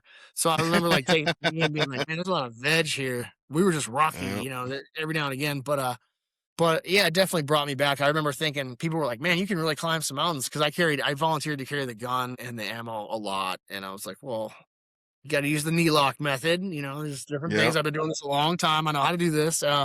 So I really shined in mountains. I was like, this isn't half bad. Now, by that point, I remember thinking like, dude, taking a knee sucks. I remember why I don't like Yeah. Because at Restrepo, you were usually pulling security down. So we did a lot of cover-based rucksack flops where you had to kind of put your heel up against a tree or a stump and kind of lean back. Otherwise, you'd slide down it, But everything is a knee. So you're on that knee and you're like, your elbows on a tree and you're like wobbling and hobbling like, oh, this is terrible. Yeah. Now, I always ask Kyle, you got to give me at least one. Everybody that's been in Ranger School, I know you have, somebody's always have a really funny story in Ranger School. You got to give me a funny story. Yeah, I mean, I had a lot of foreign students with me, I had a lot of foreign students. So, let's see, what's the funniest Ranger School? Okay, so there was this lieutenant there, and he was a young guy, and another SF guy had come up to me, and it was my turn to sleep in mountains, and he wakes me up, and he's like, hey, you got to help me. He was in charge of the pursuit sergeant. He's like, we lost, this lieutenant. And I was like, okay, let's do it. And we were searching with our flashlights to hopefully our eyes didn't notice. And you hear, roster number, whatever. And it was his roster number. He's like, get over here. And like, we go and they're like holding this poor little lieutenant up by his scruff way off in the distance in a field. He had fallen asleep in this field. They're like, what is this? And they're holding the light on his bottom of his face, and he's crying. He's like, wait, you have a bad count. Who is this? And my buddy failed. We lost this guy. We're like, oh no, this is the worst thing ever, And dude, that was one. I mean, I remember one time. My buddy was telling me about a story, and he was there, Ranger School, but I had a similar thing. We're walking in circles, and I'm an RTO. I think I'm an RTO because at a certain point, they don't let SF guys like be leadership positions because you just kind of let it lead, especially when they're land nabbing. They'll just be like, you be there and shut up. Going around in circles. They knew you were SF? Yeah, they have the packet. They'll know because a few of the RIs are funny. They'll bring you back to the back of the formation and be like, hey, I'm thinking about going to selection. Like, what do you think? And then you tell them what you think and how you do it. And they're usually pretty cool about it. Some of them hate on you, but some of them are pretty cool. And they knew once you start like really directing traffic and getting things going when other guys getting graded and you're like really pulling a lot of weight for the kid, they're like, you cannot have him be your team leader anymore. Like, he is now a medic and he's just going to pull security on that tree. So like, I got made this lieutenant's his squad leader for security on a raid. And it was in Florida at the very end. And they're like, hey, look, man, he's failed like 4 patrols. Like, you got to help him out. And I was like, all right, see, he's not going to fail. He's been recycled a million times. Subscribe. I wrote verbatim how to do this ambush. I'm like, step 1, step 2, I'm like, in place this security, in place that security, in place your gun position. I did the whole thing, right? And on like one of the big note cards, I was like, follow this step by step. I'm your security guy. I'm like, whatever squad leader, I'm going to go over there. If you follow this, you will not fail. And he was like, okay. And I had been run ragged. And the one RI knew I had been run ragged. And he was like, he put me in this position. He's like, I'm sorry, man. He's like, just get him to pass. I was like, all right. Mm-hmm. So he sent me out to this far security position. And I'm like thinking to myself, man, I hope he's doing it right. I hope he's following my note card. I laid it out from verbatim, and I'm on the radio. I've got it like tucked into the little thingy, you know, and I'm like, dude, I straight fall asleep. I had been run ragged. We're at the last patrol in Florida, and I straight fall asleep. And I woke up to this flashlight in my face, and it was the RI that had put me in charge for him, Talvinot. And I like snapped to, and all I said was radio check. And he's like, don't pull that. Don't pull. I know. You're right. I was like, oh no. And now I'm thinking I'm in trouble. And he just chuckles to me. And I remember looking at the grading packet, and it said, I gotta go for it. It just said Sleepy Ranger in green pencil. I was like, dude, I've been sucking, man. But there was good times, man. I had a foreign officer tell me he doesn't carry the gun because that's enlisted work. And then my buddy came up and just straight Ronaldo'd him, just kicked him right. I think he was an Egyptian officer, but yeah. Fun times, man. Man, you got to tell me. So let's get back to your South America. How is tell me about Medellin. I've never been there. I've always been curious about it. Man, Medellin is crazy. It's a really cool spot, man. It's kind of like a melting pot. So when I was in Europe, I would go to Liverpool a lot because Liverpool's kind of like on the border. So they have this mix of dialects. Medellin's the same way.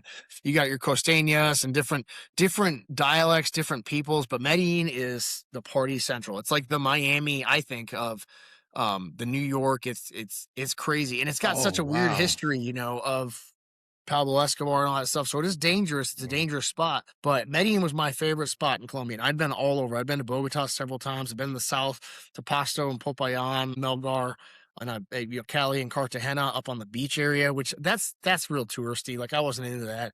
But Medellin, I don't know if it's not as touristy because the stigma around it being Medellin. But, you know, we live right in the city, and I had a blast in Medellin. I really did. The people are super cool. It's a super fun place, just a melting pot of different cultures. And, you know, you could tell because there was one touristy alley, and you would walk by, and you'd hear, like, Russian and French. You'd hear the dialects, and you'd hear different people.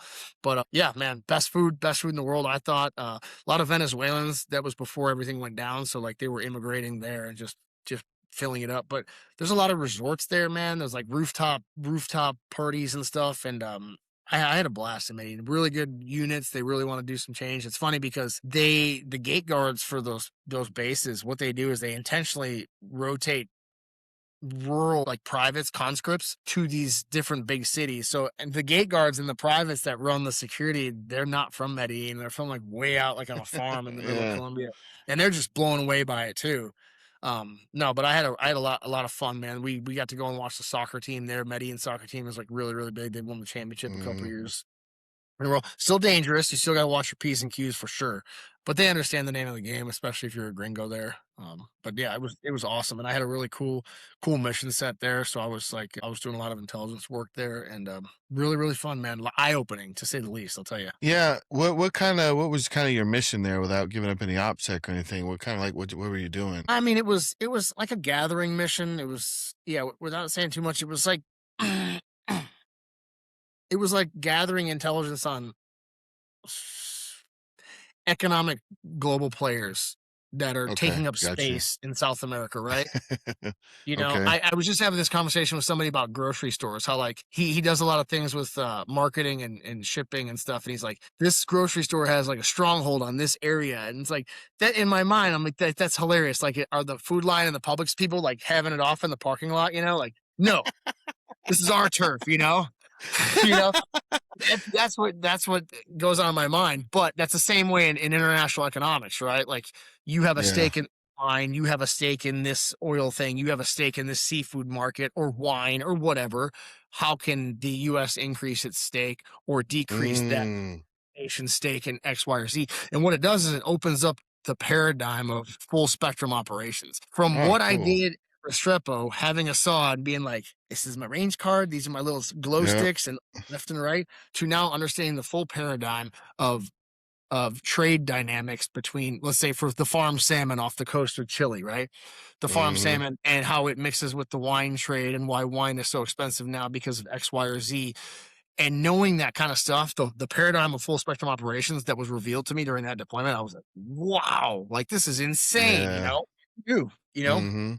You had been referred to as a knuckle dragger, right? But Yeah. then you graduated top of your class. How did that kind of put things into perspective for you? Are you talking about the Fox course? Fox Yeah. course. Yeah. I mean, the Fox course was my way out of going to SWIC because my time came up again for SWIC. And I'm lucky. I'm one of the few people that I spent my entire career at the 173rd or 7th group. That's where I was. I never had to do instructor time or anything like that. So I spent from the summer of 2011 until I retired a month ago in Italy or in Florida where we were stationed. I didn't go anywhere, and Wow. I did that by navigating the dynamics of the NCO professional development model. And how I do that is, and I coached young guys on this. I'm like, there's certain positions, certain schools, certain things that you can do to weave your way to stay where you want to stay and do what you want to do. Now, your job might change a little bit, your team might change. So I went to the Fox course. I was like, oh, they're thinking about me. The Fox course is an extra 2 years, and that'll buy me up to EA. But a lot of people, when I went that, because I had gone, the first school I ever did in SF, the first major school minus Ranger school was sniper school, the level 1 special forces sniper course. And everybody's like, yeah, we knew he could shoot, like he's a sniper. Then I went to our CQB, our direct action CQB school when I went to the SIF. And when I got to SF, they were like, hey, you can either go the intel route, the intel gathering route, or the shooter route, but it's like hard to mix them. And everybody just assumed I was some gorilla. I'm a big dude. I'm like 225. I like to lift weights and I'm covered in tattoos. And they're like, you're a shooter guy. Well, I was like, well, then I'm gonna have to figure it out to stay on the team. I will figure the Fox thing out. And I did. I went there and I figured the Fox thing out really quick. I enjoyed gathering intelligence. I enjoyed making target packets. I didn't really, I didn't even know my first SF deployment that like the Fox was genning all the target packets. That's what differentiates a lot of special operations from SF is that we create our own target packets. Absolutely. They're not handed to us movie. Like there's a special forces intelligence guy like being like, this guy was here, he's calling people like, did you see him here? He's looking at cell phone pings. All right, yep, his phone is here. He's looking at drone analysis, like, yep, I can see his car going here. This is enough to get a target across the board. Yep, here's it signed off. Like he's doing that. I was like, this is super cool, man. We do our own thing. We make our own packets.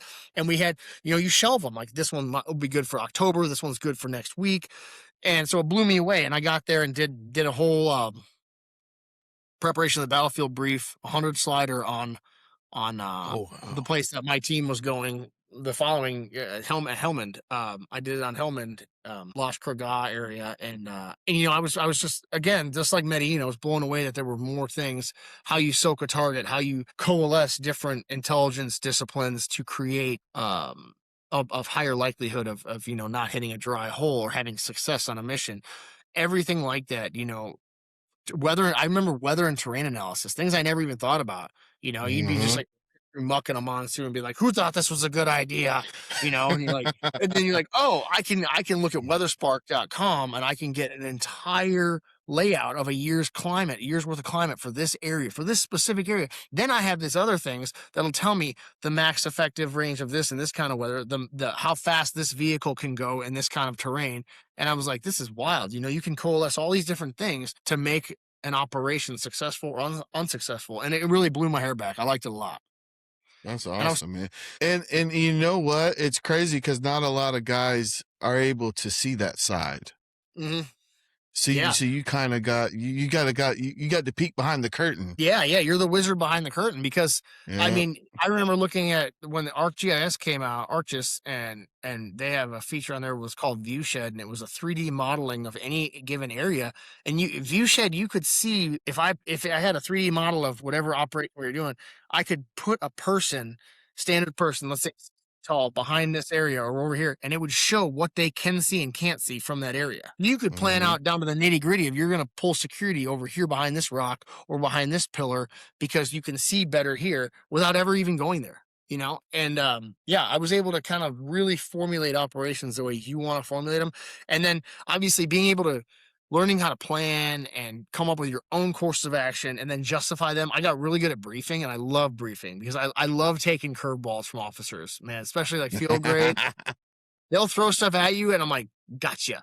And I love doing it because I would like to think about everything that they would kind of try to hit me with. And I'd be like, they're going to say this and I'm going to say this. And that was really fun for me. So I like being able to poke holes in my own plan, develop courses of action that I think are ironclad, you know? How many briefs? That's crazy. How many briefs did you set in that you had that one guy that would ask just a ridiculous question, and they just asked that question just to make, hey, I checked that block, I asked a question, I sounded smart. Yeah, all the time. And it's funny because if there were multiple briefs going on, you would catch it through the grapevine. They'd be like, hey, this guy's stickler is this. And you're like, oh, really? And you're like, all right, well, then I got to put that in there then real quick. You know, like, yeah, we're absolutely thinking about that or something.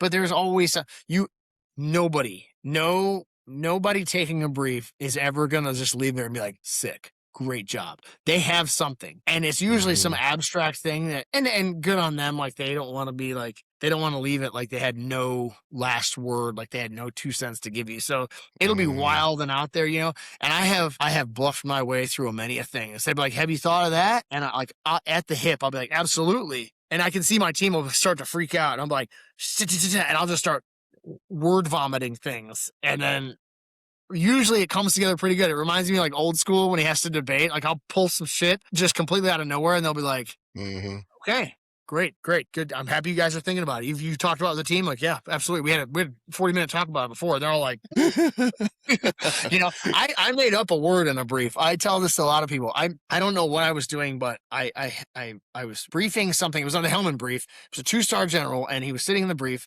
and I was briefing about the NGO camps, the refugee camps that they were setting up near Lashkargah and area. And I said, what about the displaced peoples and how they can get in the way of the operation? I'm like, well, you've got a camp here.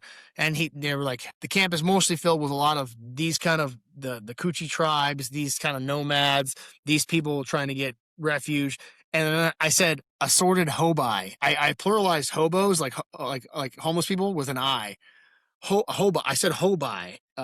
And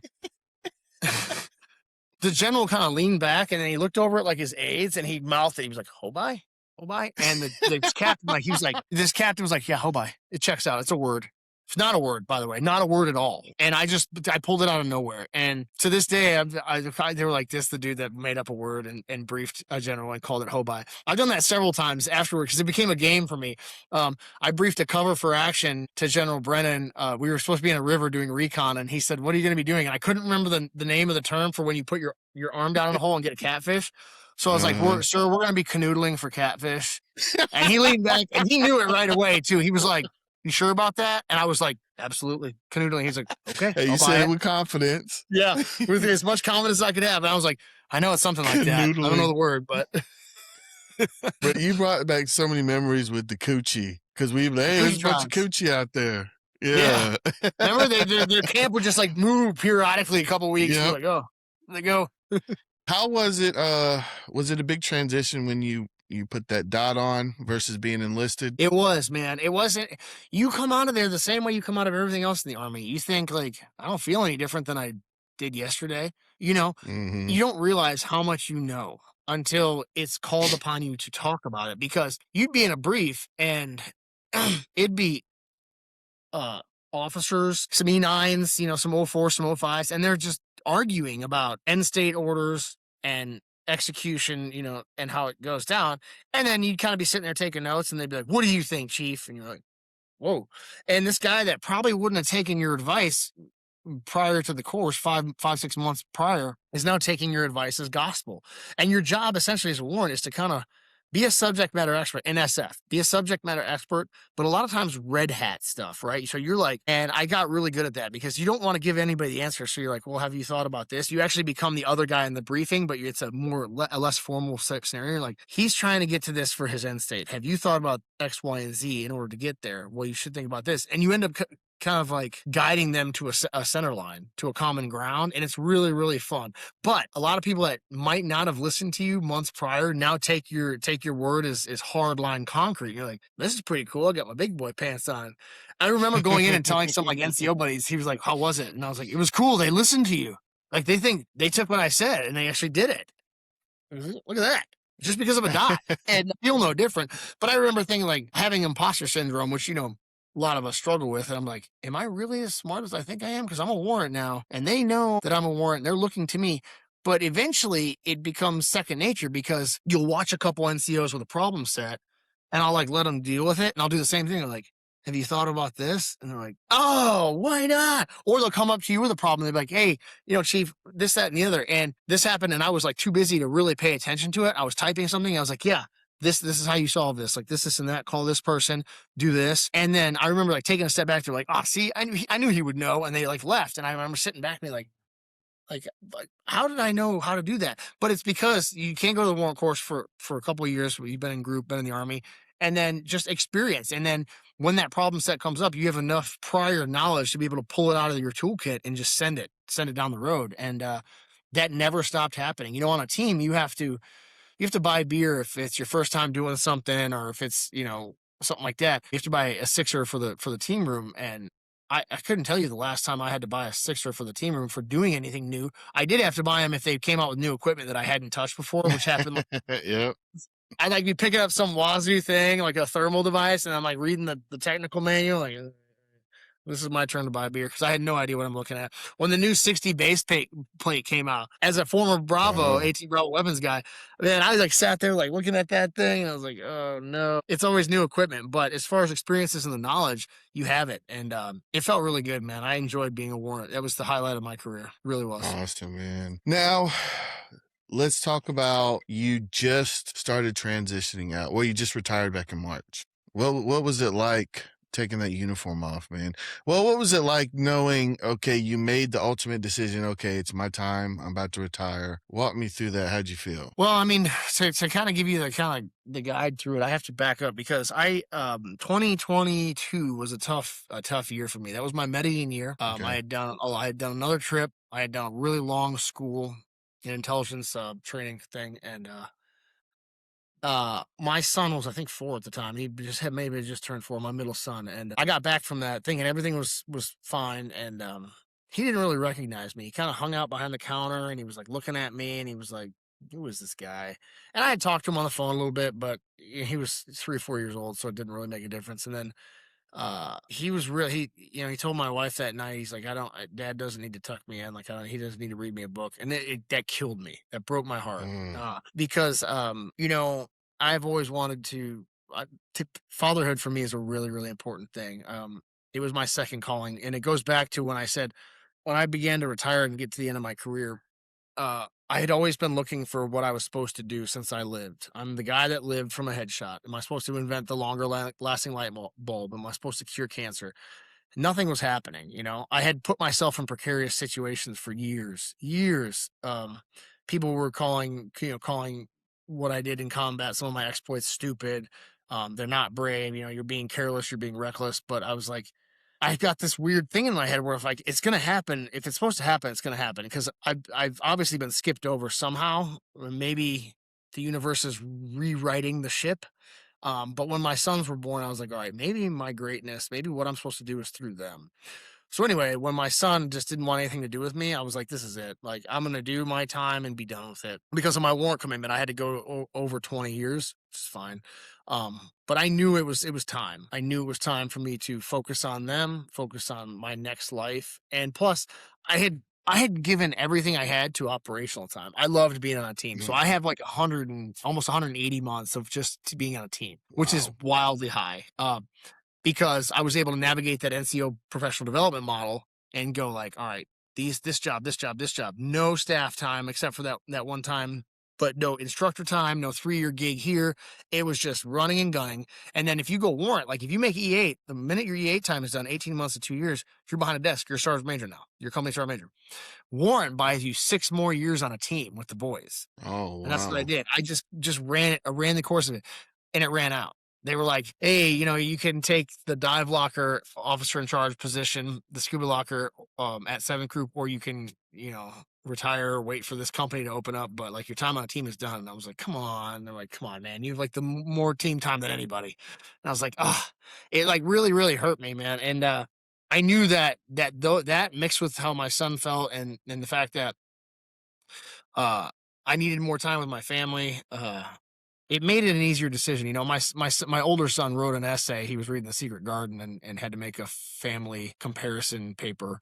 And, the blurb about me was like, he's always gone. That's all it said about me. And I was like, dang, man, like that hurt too. So I reconciled it with like, I'm done with this. I don't need this anymore. Like, you mature and you realize that the big green machine is going to keep turning no matter who you are. It doesn't matter.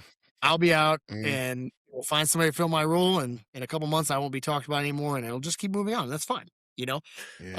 Now, was it hard on me? Yeah, man, because I had heard this like, hey, man, everybody's like, call me if you need me. We go through tough times. You're going to go through it too. And I was that guy like, no, I'm not.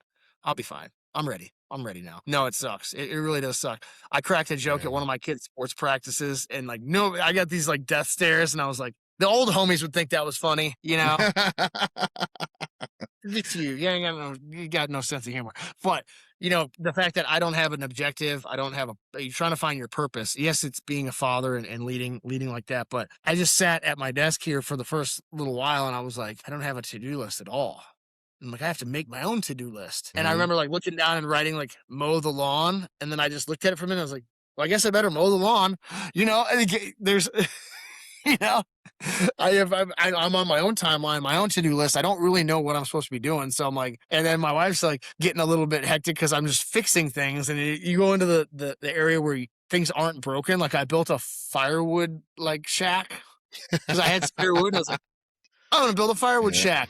And then I was building bat boxes. I mean, we should get some bats, And I'm just doing things. The other day, every now and again, I go and shoot guns. And I'm like, this will bring me back. But again, I'm shooting guns and my target kept falling over. So I had to spare wood. And I'm like, I'm going to build some target stands like the old days. That's what I did. But without your tribe and your purpose, that's where it's hard, man. And you got to keep up with the homies because civilians, I'm not going to dog on them, but it's not the same.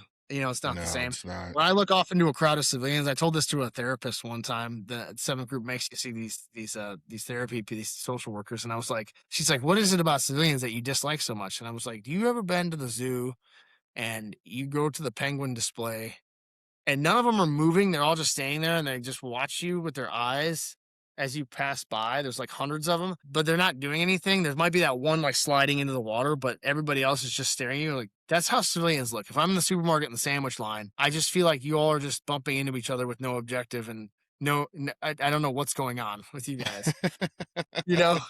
It's a really hard thing to deal with. I had to come up with a schedule. You know how we have like in training 05, wake up, 05 to 5:15, personal hygiene.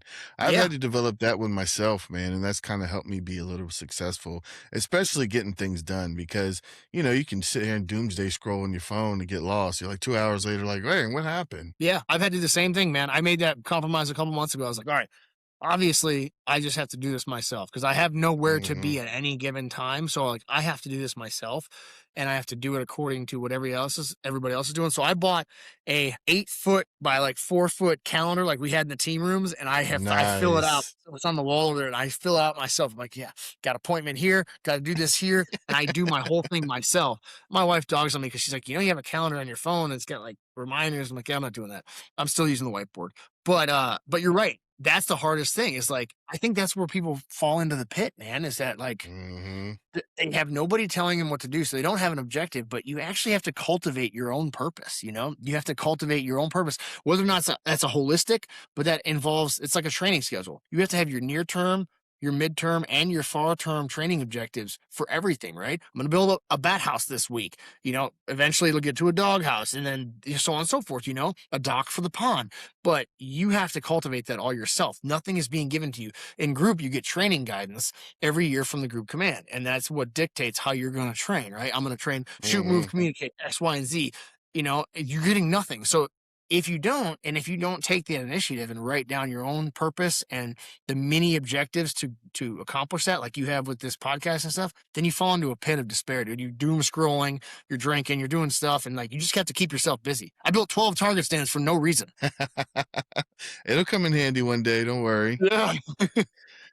And that's one thing, man. Just sitting down talking with you, just talking about old 173rd times, man. This is great, and I just get a euphoric feeling just sitting down talking with you, hearing your story, man. So I appreciate you for that. Absolutely, yeah, brother. man. The 173rd it made me who I am. People dogged on me, and then a lot of X-rays have been like, "Man, I'm glad I didn't do time in the regular army." I'm like, dude, being an E3 and E4 in the infantry was the easiest thing I ever had to do. And it was challenging enough and fulfilling enough to where like, Barrett's room is clean. How Yeah. about that? Yeah. Yeah. 5 pairs of socks. You're like holding them up on the basketball court, Check. like, yeah, I got them. And then you're putting them in, like it was so easy and so fulfilling and so much fun, man. You made the best friends. You right place, right time, right uniform. I didn't have to think about anything. Toward the end of my career, I had like stuff flying at me. Like, you need to do these 17 memos so that you guys can train interop with the FBI. You're like, ugh, like this is terrible, And when you're in E4, I was like having a blast. So yeah, dude, the 173rd is, man, it's the foundation of my life. So what's next for Kyle? Well, that's an interesting thing. That's the only thing that I think about now, because I have found my purpose. I've been on a couple podcasts. I've talked to a lot of people, and I've been trying to find it. And it wasn't until really recently I went to a funeral of a guy I knew in SF, a mutual friend, and I was talking with a really good friend of mine who's about to retire from JSOC, and he's asking me what I'm doing, and I says, well, I try to do this, I've tried to do that, I've dabbled in this, but nothing's blowing my hair back. We were walking out of the funeral, and he stopped me. He said, Kyle, nothing is gonna blow your hair back. What you need to do is you need to hammer down why you got out and what you're gonna miss the most, and then you need to coalesce those two things together to create long-term happiness. And I was like, all right, well, yeah, I guess you're right. And then I went to E3 Ranch Foundation with a buddy of mine. That's run by Adam LaRoche. He's a former baseball player for the Braves. And I was there, and he asked me kind of the same question. And I had all these answers. And I've been doing this for the past, couple months. Like, I have all these answers. And even before I got out, like, what are you going to do? I had all these answers, and I wasn't passionate about them. But then they would ask me about my coaching. I started a youth wrestling club in Florida for kids. Me and a couple other Green Berets, but SF guys started it, and it became wildly successful because we didn't realize how much of a market there was. The South is not really big into wrestling. It is where you are in Tennessee, but it's not in Florida. No. My sons knew I wrestled, and they wanted to get into it, so I started this thing, and I had a blast, man. I love coaching my sons. I ended up, I do a lot of mindset coaching, a lot of stuff that helps you out in Ranger School, the kind of stuff that helps you out before an operation, before you're doing direct action in Afghanistan to get a high value target. So as I started coaching, my wrestling acumen is average at best, in my opinion, but my mindset training is phenomenal. So phenomenal that I was offered jobs at several corporate mindset places to help athletes and different people. But what really fulfilled me was helping kids, and I started coaching. The younger, the better. And then dads and other coaches started coming up to me like, hey, can you run mindset clinics for my kids? And I was like, yeah, absolutely. I started doing it for free, and I loved it. And then I created a business called Operator Mindset, which I started doing that. And that has a backstory. So Operator Mindset, I was running my sons and some wrestlers through some drills at a tournament in Tampa, and they were on their knees and they had their heads down. I said, close your eyes. I said, I want you to envision your perfect scenario. You shake hands, the whistle's blown. What happens? Don't say anything. Don't move. Just imagine it. And then I let them do it. And I was like, now get up and act it out. And they would get up and they'd keep their eyes closed, and they'd kind of act it out how it would go. And I would make them do it over and over again. Real famous international wrestler, world champion for the United States, Vito Araujo, does it. And a guy behind me, his son, whom my sons knew, said, what are they doing, Dad? And he's like, I don't know. And he said, well, can we do that? And the guy pretty much was like, no. He's an operator. Like, that's we don't do that. And I remember being like a little irritated. My older son was like, what did he say? What do you mean by that? And he's like, apparently they can't do what we're doing. And he said, he's a friend of mine that kind of said that. He's like, that's operator stuff. Like, that's not for us. And I was like, it's a mindset, man. Like, it is for you. It's not, nobody's born different. Like, you can be that person, So I started that as like a dad kind of thing. And I started coaching kids. It's funny because I had my own kids who were wildly successful with very little actual wrestling instruction up to a certain point, because I taught them how to overcome things. Hey, like, life is discomfort. We're going to go through some pain. This is going to suck, but at the end, you're going to be happy you did it. I started that, and I wasn't really like charging a whole lot of money for it. I was just coaching kids, and then I was helping dads be like, this is how you need to like talk to him. This is how you need to get the most out of it. Because my first son was not a good wrestler. When he first started, he won like 3 matches the first year. And I had a really long talk with him one time in the car. And that following season, he went like 40-5, and he ended up getting third at state. If I could bottle that speech I gave him while he was in his car seat in the back, I would bottle it and sell it, but I don't know what I said. But I like to do that. I like to help people through those mental hurdles. And then I started these challenges online with Fatherhood, because I started a business called Frontline Fathers, and I started doing challenges. You do a 7-day challenge where you lead from the front. Because what happens is Frontline Fathers actually has a backstory. My son was watching The Patriot with me one time, and he was like talking about the officers, when they were having their discussion, and you don't shoot officers on the onset of engagements and stuff. And I said, well, they didn't lead from the front back then. They led from the rear, and they would give commands. And he was like, that's not the way to do it. I completely agree with you. Completely agree with you. But I started running these Frontline Father challenges based on a question that has plagued me. And this is where I found my purpose, brother, is that throughout my time in the Army and SF, I started to realize we'd have these conversations with people about their background. What drove you to SF? What got you here? Very rarely do you meet a guy that did any kind of thing like that, like soft, whether they're a SEAL or a Ranger or whatever, and they grew up with a trust fund and a silver spoon in their mouth. You very rarely see that. More often than not, it's a hard upbringing. You got some trauma, you got some tough times, you've got some things in there, some problems. Why does that drive men to the adversity that only special operations can produce? Why do those guys gravitate toward that life? And I talked to hundreds of dudes, operators, and been like, you did what? You were homeless? You were picking melons? Like, you did what? What happened? Those are cigarette burns on your arms? Like, holy crap. And when my sons started coming up, I was like, all right, if I want to create hard men in the softest time in human history, how do I do it without inducing that trauma? Right? How do I do it without all this baggage that these dudes have when they make it to SF and they have terrible childhoods and all this trauma? How can I create equally hard men with none of the trauma? Because it's possible. I know it's possible. And that's been the question. That's my never-ending question. That's my quest right now. And, I'm working through it. I'm providing a lot of resources, but I started this thing on Facebook and a couple other things. I've got groups and chats where it's not just me preaching, because I want to know, like, hey, if you're doing something with your sons and it works, like, tell me, because I want to do it too. Me and my sons do cold plunges every morning. It sucks. That's awesome. My one son hates it. But I'm like, hey, let's do something hard today, right? Let's do this. Do something that sucks. Yeah. It does suck.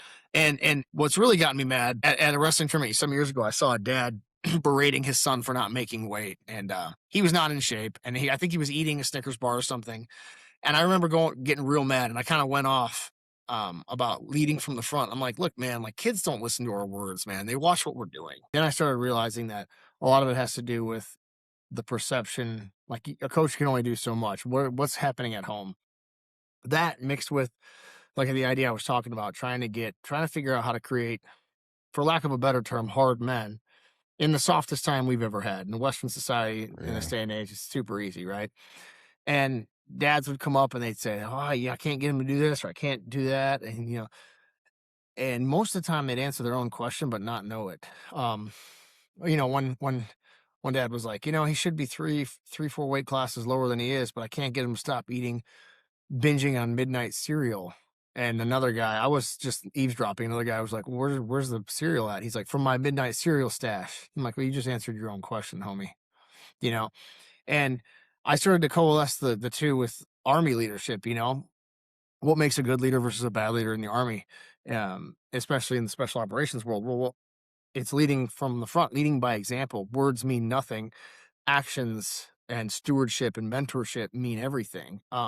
And dads, we're so caught up when we have kids with, I want to give them a better life, and doesn't get any better than this, really. So I think that the focus should be more on making a better man than yourself. I read a study recently, a Harvard study, and it was surveyed like 10,000 people in their 90s. And what do they wish they had done differently? And it was like, I wish I had imparted more of my legacy onto my family and left something that endures longer, right?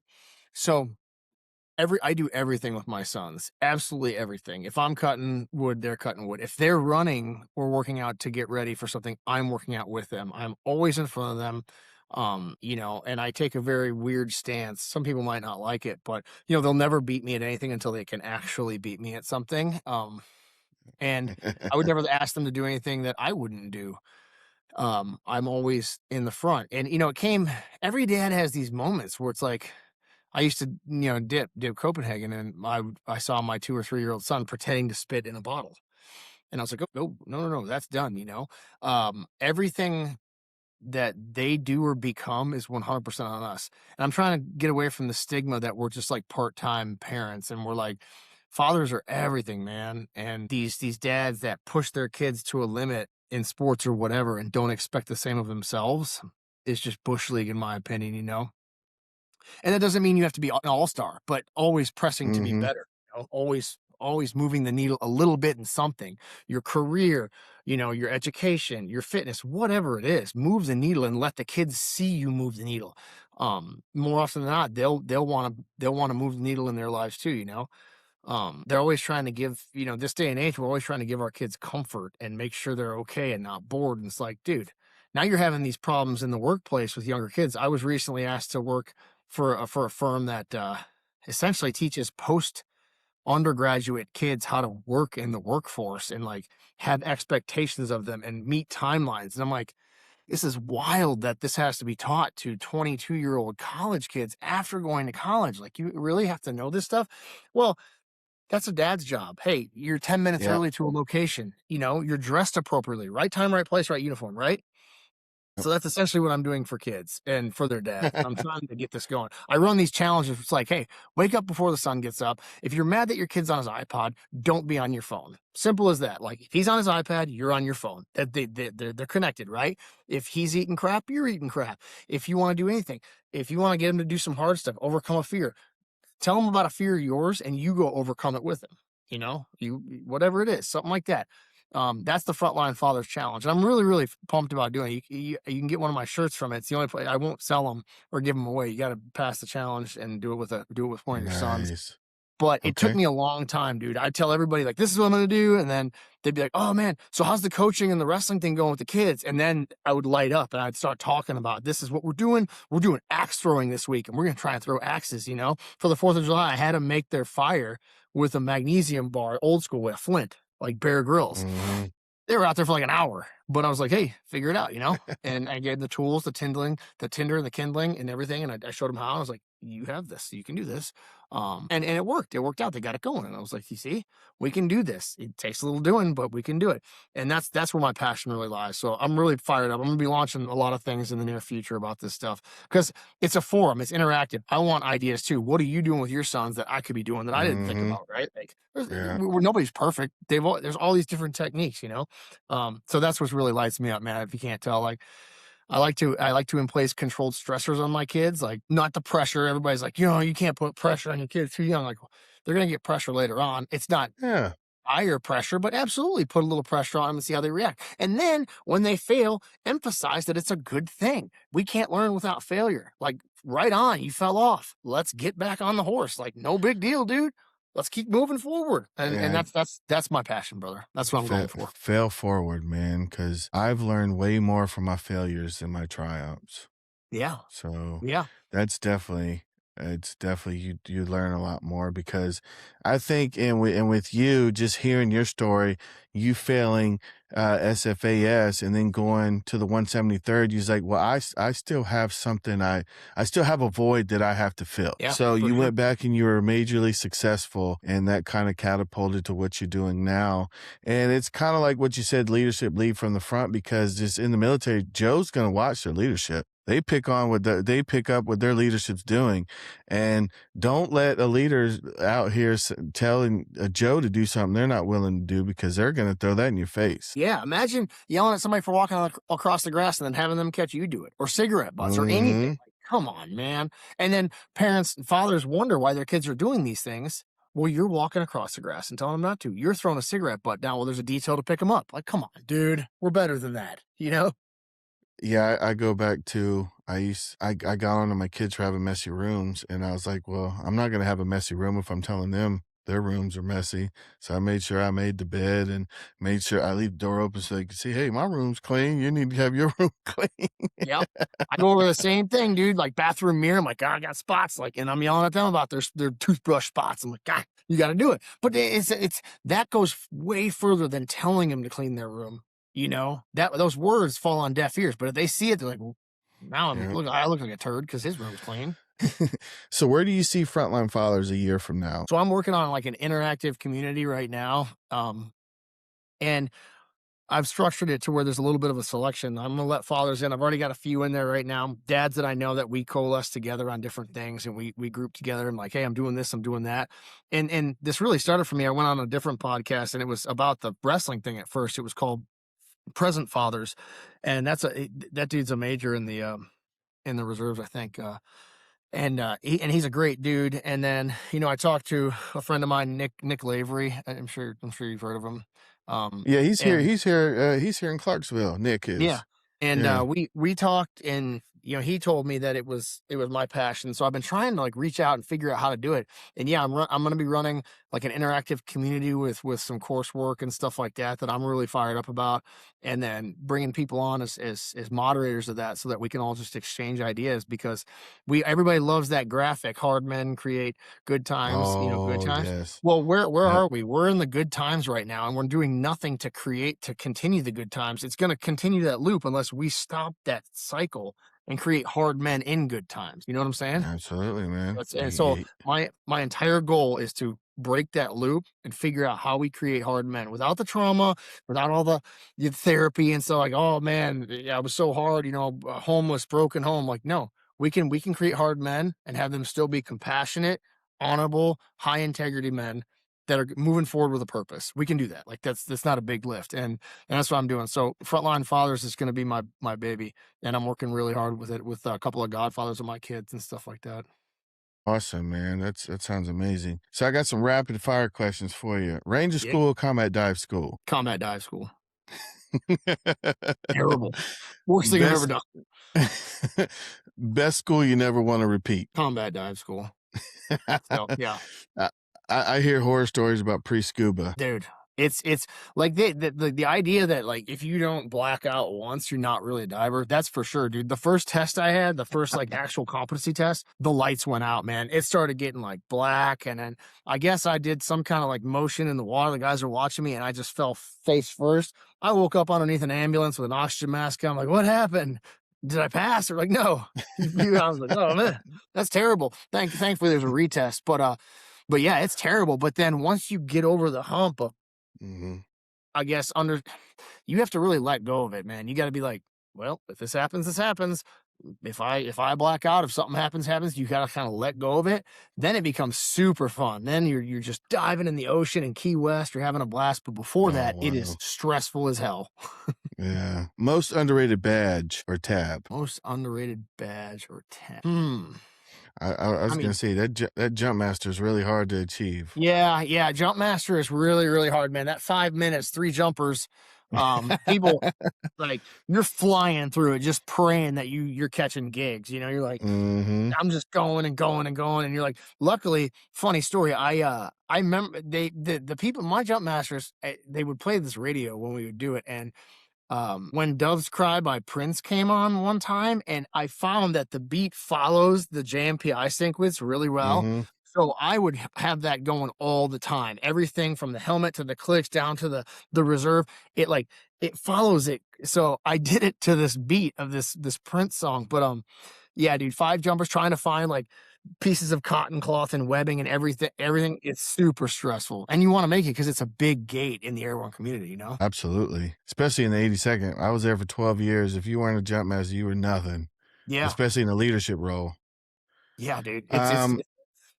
Yeah. So piece of gear you trusted the most? Piece of gear I trusted the most, huh? What do you mean by trust? Let's see, that you knew you couldn't live without.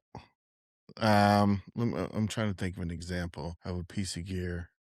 I know going on night ops, I've not had my MVGs and really needed them, and I didn't have them one time. Okay. So speaking on that note, batteries, dude. Like batteries. Oh yes, batteries, man. Man, when you and I were in the infantry, if you saw that red light, you were like, ugh. And you're in the odds, dude. I was like checking pockets, like, for the love of God, please let me have a AA. What's one smell that takes you back to the Korengal Valley? One smell. Diesel. Diesel. Yeah, stirring diesel. the poop. Yeah. So you would stir, And then you know the smell when you're walking on the ramp from the rear, the smell of the bird if it, they're cooking up. C-130. Yeah. Oh yeah. So the same air tubes come out of Chinooks and Blackhawks, and we would have to go and unhook the sling ropes with the nets for all of our supplies. And that thing would just be blasting you in the face, dude. And you were trying to get it. Funny story too. I'm like one of the only people I know that's I touched a bird in flight. They tell you never to do that. Yeah. It really does zap the hell out of you. Like it came down apart and I put my hand up and it was like shocked. I fell back. I was like, couldn't breathe. So yeah, the smell of diesel, burning diesel of any kind just brings me right back. I smell it and it brings me to a happy place. Yeah, the Blackhawk has a very distinct smell because sometimes we work at this thing called Oasis where we do the hot load. The Blackhawks and Chinooks will come in and we'd hook them up while they're running. And that exhaust has a very distinct smell. So I know exactly what you're talking about, man. What's your best MRE? Chicken with Cavatelli, number 23. Number 23. Number 3 came with lemon poppy seed pound cake, a fig bar, cheese spread with bacon, orange beverage based powder. Oh man, you took me back. And you probably told me what's your worst MRE? Yeah, it was veggie omelet. It's terrible. Nobody wanted to get it, dude. You remember that? They don't make it anymore, but apparently it's.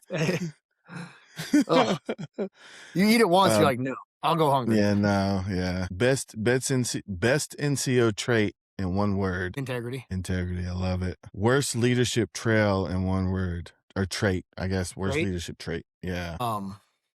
Worst leadership trait. I think we kind of talked about it. Do as I say, not as I do. Yeah. It's not one word, but it's the falsehood of leadership, right? So like, go in there and check that out.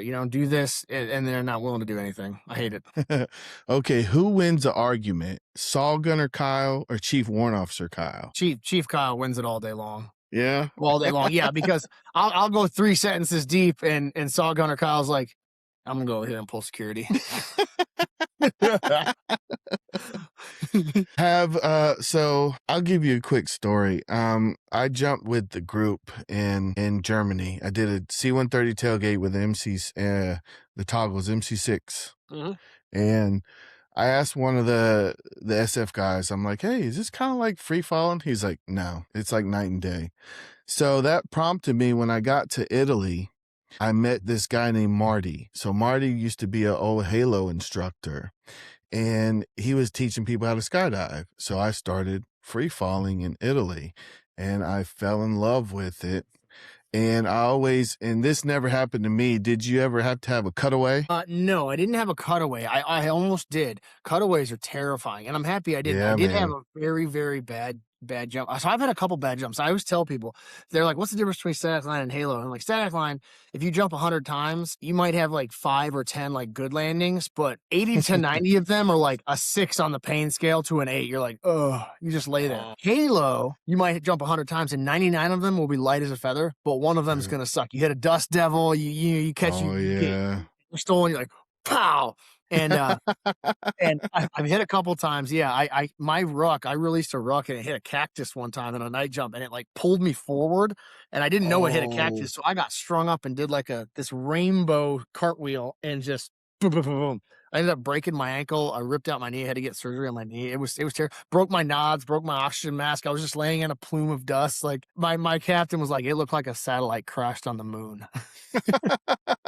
But my worst Halo jump ever. So I didn't realize one of the bolts on my oxygen mask was loose. You can tighten them up. And I get out and I hit wind. I hit the hill and the bolt came loose and the O2 mask is still attached by the buckle, but the other side comes loose. And as wind is hitting me, it's slapping me in the face. It's just going, oh man. Nose up really bad. So my nose is bleeding and it's going up my goggles. So I just got red blood running up my goggles. This is a night jump, mind you. So I'm like, oh God. So I'm trying to fly and I've got a buddy next to me and he's flying, kind of watching me. And I look over at him and I'm looking back and then I go to check my altimeter. Well, when you jump at night in altimeter, you keep one of the little chem lights and you just cut a slit in the paper and the plastic. Mm-hmm. And I go to look at it and my mask hit that. So that breaks. So now my altimeter's got green chem light juice running up it. So I can't see my altitude. Oh my and I can't see. So I've got and as I'm falling, there's blood and chem light juice flying everywhere. And I started I got in this spin and my buddy's telling me to track away. So I'm just trying to track.